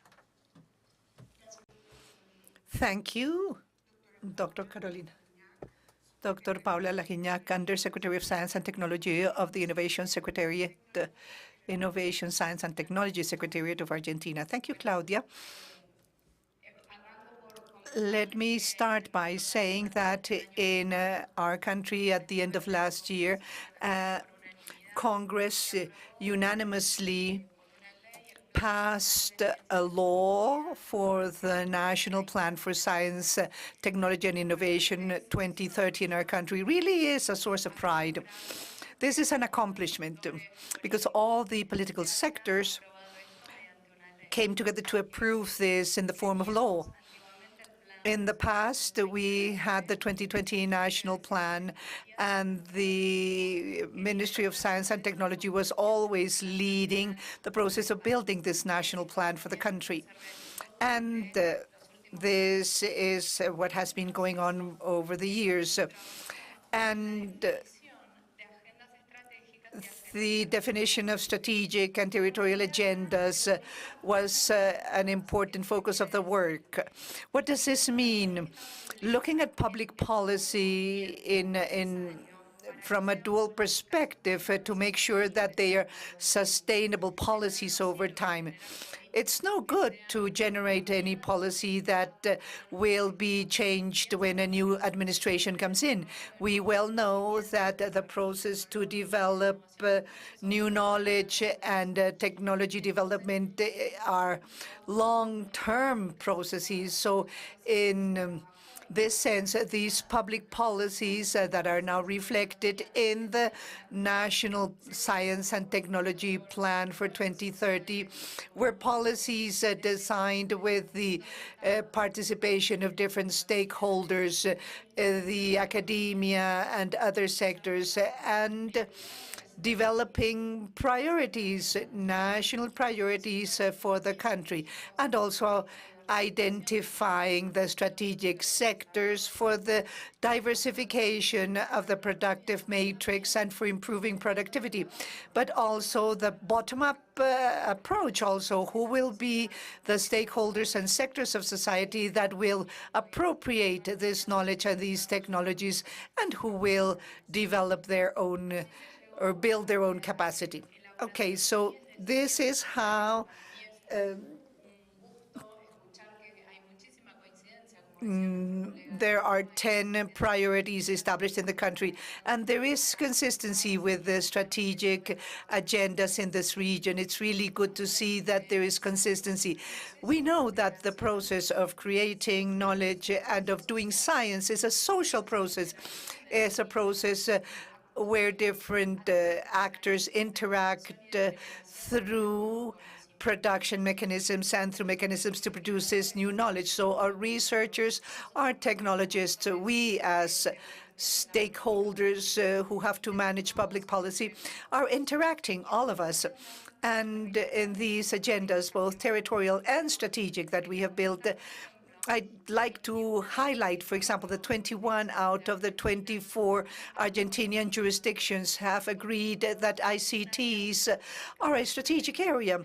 That is information and communication technologies. On the other hand, also in the strategic agendas, we can see how the two levels come together, the territorial and the strategic. They have defined, for example, the area of artificial intelligence and bioeconomics.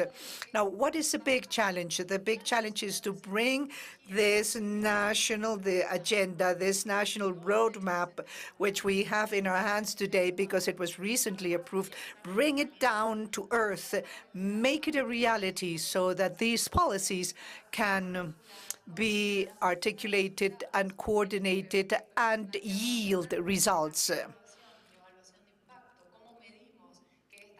Because we need to evaluate and measure that these policies are really transforming our productive matrices, and that should be reflected in the different indicators like spending in R&D, publications, and other indicators which we well know are the way to measure science, technology, and innovation.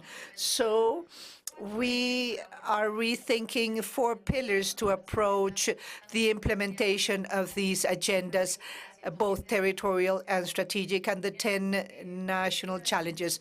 The Ministry of Science and Technology of Argentina now is an Undersecretary of Science and Technology inside the Innovation, Science and Technology Secretariat.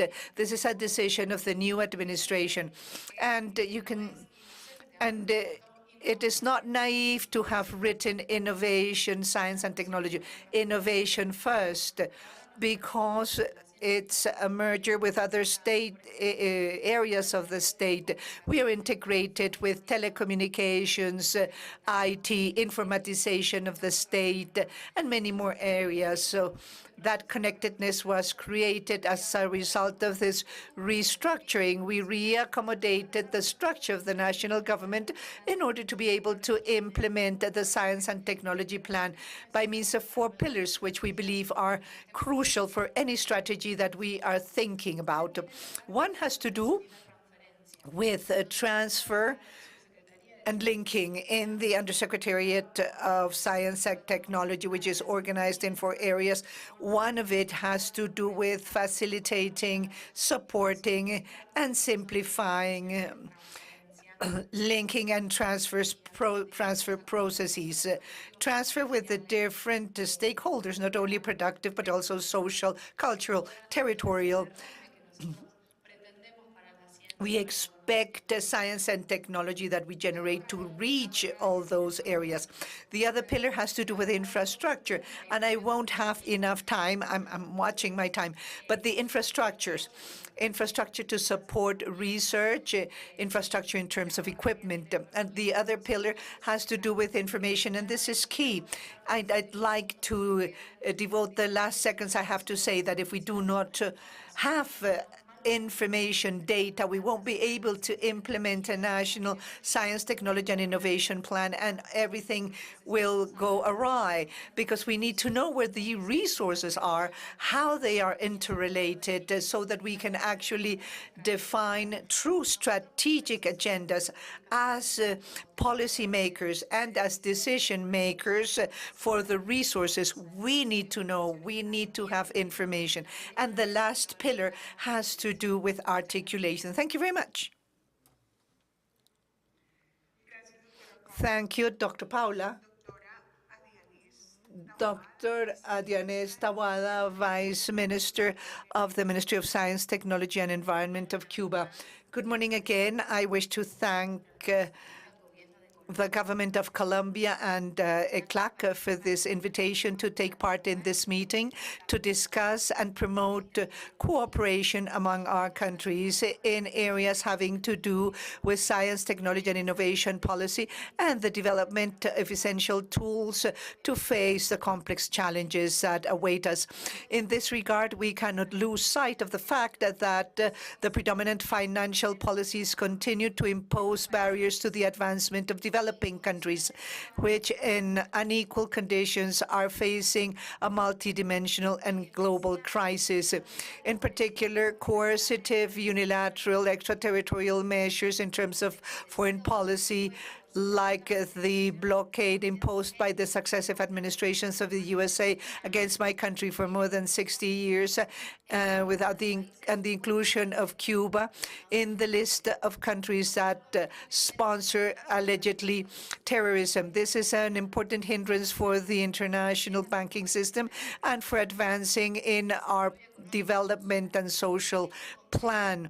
In this context, how to reduce inequality in terms of access to knowledge, potentiate collaboration, and ensure that scientific and innovation processes are more inclusive and transparent as a premise to advance in the achievement of the objectives. So let me explain what Cuba believes. In 1960, Commander Fidel Castro expressed or stated that the future of our country necessarily has to be the future of men of science, of men of thinking, because it is precisely what we are sowing. What we are sowing are opportunities for intelligence. That was the starting point. In 1971, the national literacy campaign was developed in Cuba that allowed to facilitate universal access to the different levels of education for free. With express will and considerable effort, we have perfected the national education system, which is increasingly more inclusive in order to provide comprehensive or to meet comprehensive needs. With the universalization of education, we developed the concept of education for all life. It includes technical, professional, higher university education. It includes education for the older individual, for postgraduate and extracurricular activities. And this will all facilitate the training of broad scientific and technical potential in the country. with access to education, we saw an expansion in Cuba of several scientific research institutions. At present, there are 247 science and innovation. We have 3 technological parks. We have interface companies that have also been developed. Also, an innovation and development foundation, 9 high technology agencies, and 50 higher education institutions, which together with product and services entities form our ecosystem of science, technology, and innovation, where we have defined as priorities the agricultural development, healthcare, biotechnology, electronics, IT, natural and exact sciences, nanoscience, energy, and the environment, among others, have been defined. Organizations have been created like the Biological Front and other spaces that facilitate integration to ensure that the forces come together. And this has become a method of working in order to bring solutions to the different problems. Collaboration among researchers and institutions of different disciplines and the leveraging of the available capabilities and the government playing a role of integration have been key factors to accomplish the results attained by Cuba in its fight against COVID-19. We managed to develop several protocols for intervening these patients, and we moved forward with our own resources, with our own vaccines even. Today, science, therefore, constitutes a source of pride for the nation and is an important part of our cultural heritage. It has also become a driver of the economy. In the update of our social and economic model, we stimulate the elevation of the impact of science. We consider the need for government to intervene in governing science, innovation, and technology so that we can achieve adequate interaction with the citizens and drive social participation from so that they can participate in the solution to the problems. We are developing, under the leadership of our president, a government management system focused on innovation that facilitates relationships between universities, research centers, productive sectors that produce goods and services, and places important emphasis at a territorial level, which is the municipality, which for us is also of great relevance. We have updated all the legal and regulatory framework, and in the National Assembly of the People's Power with the legislative program, we hope that in the next few years we will have a law of science which will enable us to complete all the regulatory framework to promote science. The National Innovation Council was also created as an advisory agency that assists the President of the Republic to guide the decision, and the same has been done with other interface entities that allow to advise governments and leaders in the companies in their decision-making using the scientific method and the implementation of innovation. We'd like to take this opportunity to talk of 2 initiatives that we bring here. First, to reiterate the announcement made by Cuba in the inaugural act of the inauguration of the Year of Basic Science to resilient and has been called Climatic Alliance for Sugarcane. So we would like to issue a call to all the countries to join this alliance. And during the Protemporary Chair last year, as proposed under the proposal by Cuba, the General Assembly of the UN on September the 16th, with the premise that nobody would be left lagging, we would open the floor for the participation of the invited countries.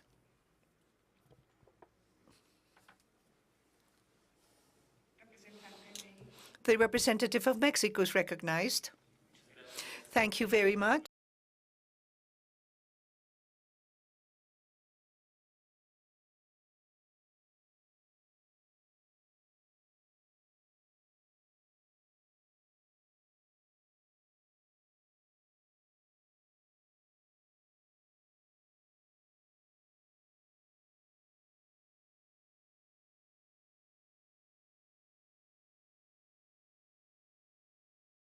in basic science so that we can go to applied science, something that I will be discussing in more detail. This is translated in Mexico into strategic national programs and into agendas that deal with structural problems, and from there transferred to technological development and innovation, which in the end is where structural solutions are found for the country. But in this doing of the public policy, the relationship that has occurred has been with the other agencies of the government, for example, the Public Education Secretariat, Public Health Secretariat, the Economic Secretariat. We cannot, from our policy of technology, to articulate a policy that does not take into consideration the articulated work with the other agencies, which in the end gives structure to the work that we do. And in that regard, efforts in basic research, innovation in health, for example, have been very basic. We are moving from research into cancer, for example, in basic science, all the way to the technological implementation of medical instrumentation with a national capability, meaning that it is created in-house in Mexico in order to strengthen our ability to produce and manufacture medical equipment, to eliminate dependence from imports of these types of supplies. And this is done in correlation with the federal government and the private institutions. So we are working in security and safety very specifically,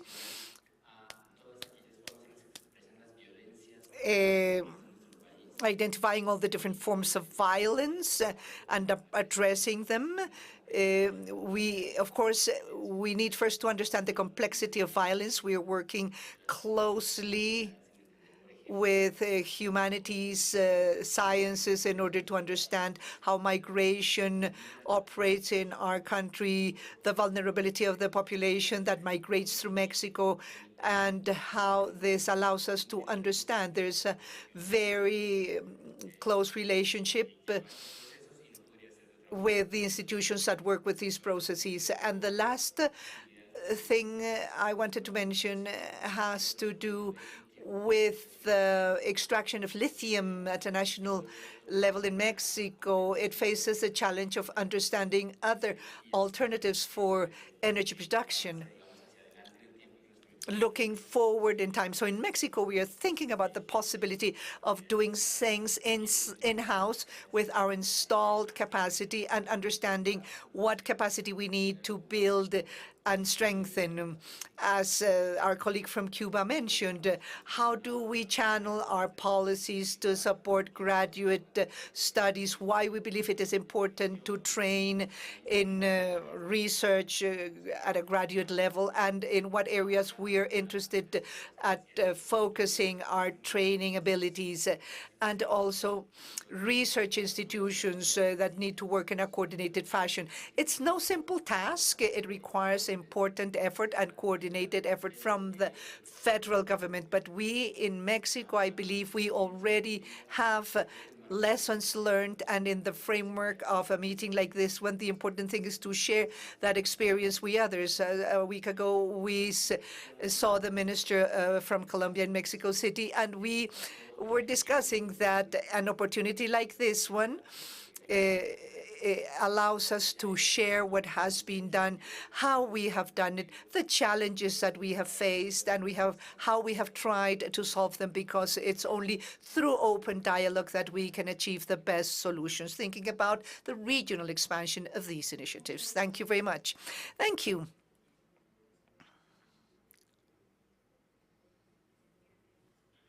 Thank you very much. And I know we are pressed for time, so I'm going to be very short. I'm from St. Vincent and the Grenadines, and I thank very much those who are responsible for organizing this important event and for inviting us to participate.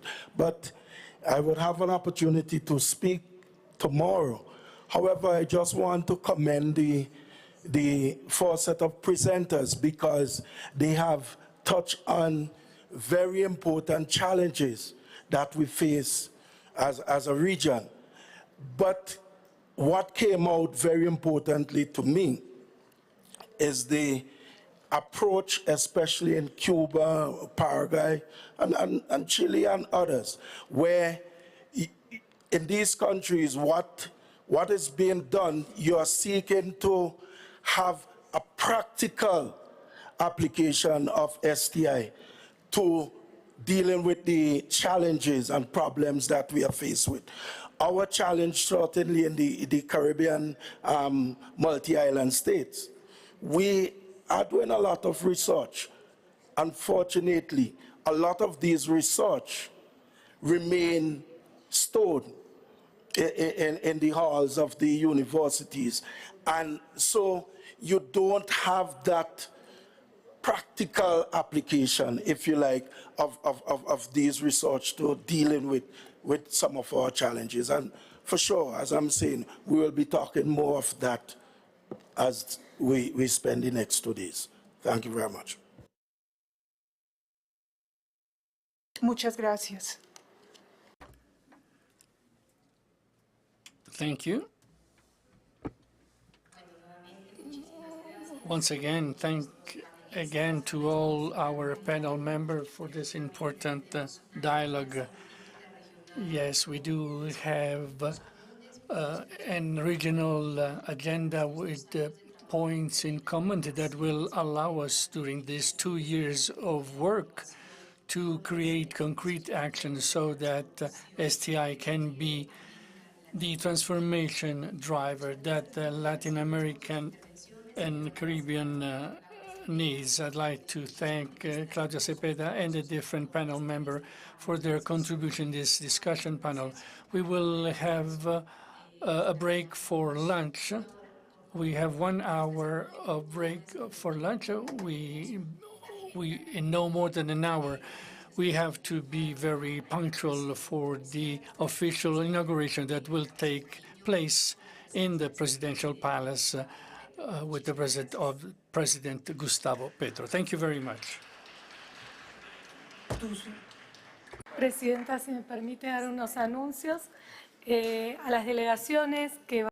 To the delegation that will go to the presidential palace, they, at the latest 12:15, should be at the door of the Grand Hyatt Hotel, where the officials of the presidential palace will lead you to the presidential palace.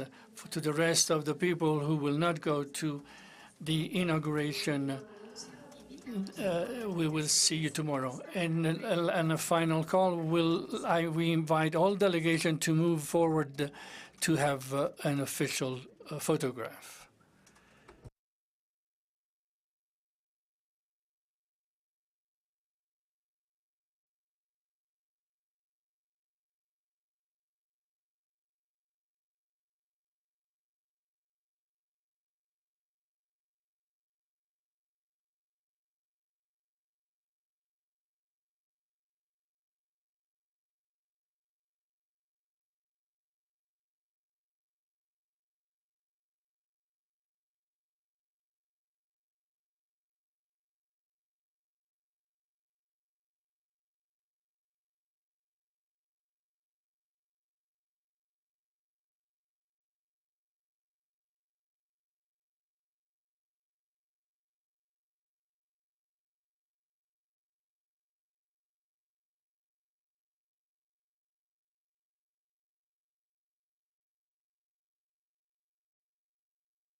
Háblale acá.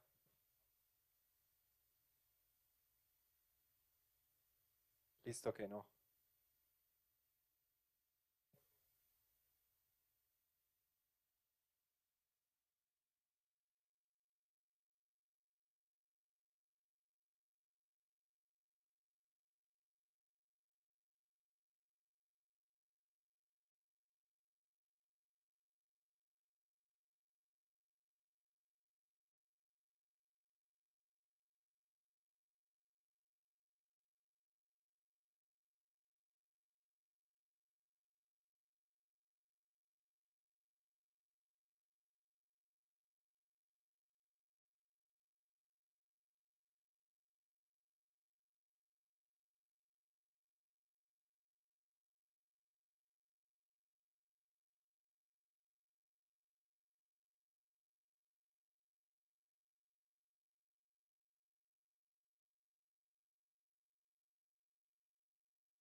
copia de todo.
Bueno, ok.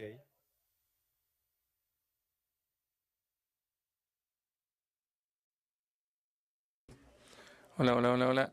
¿Ahí cuál es? Edgar. Edgar. 1, 2, 3.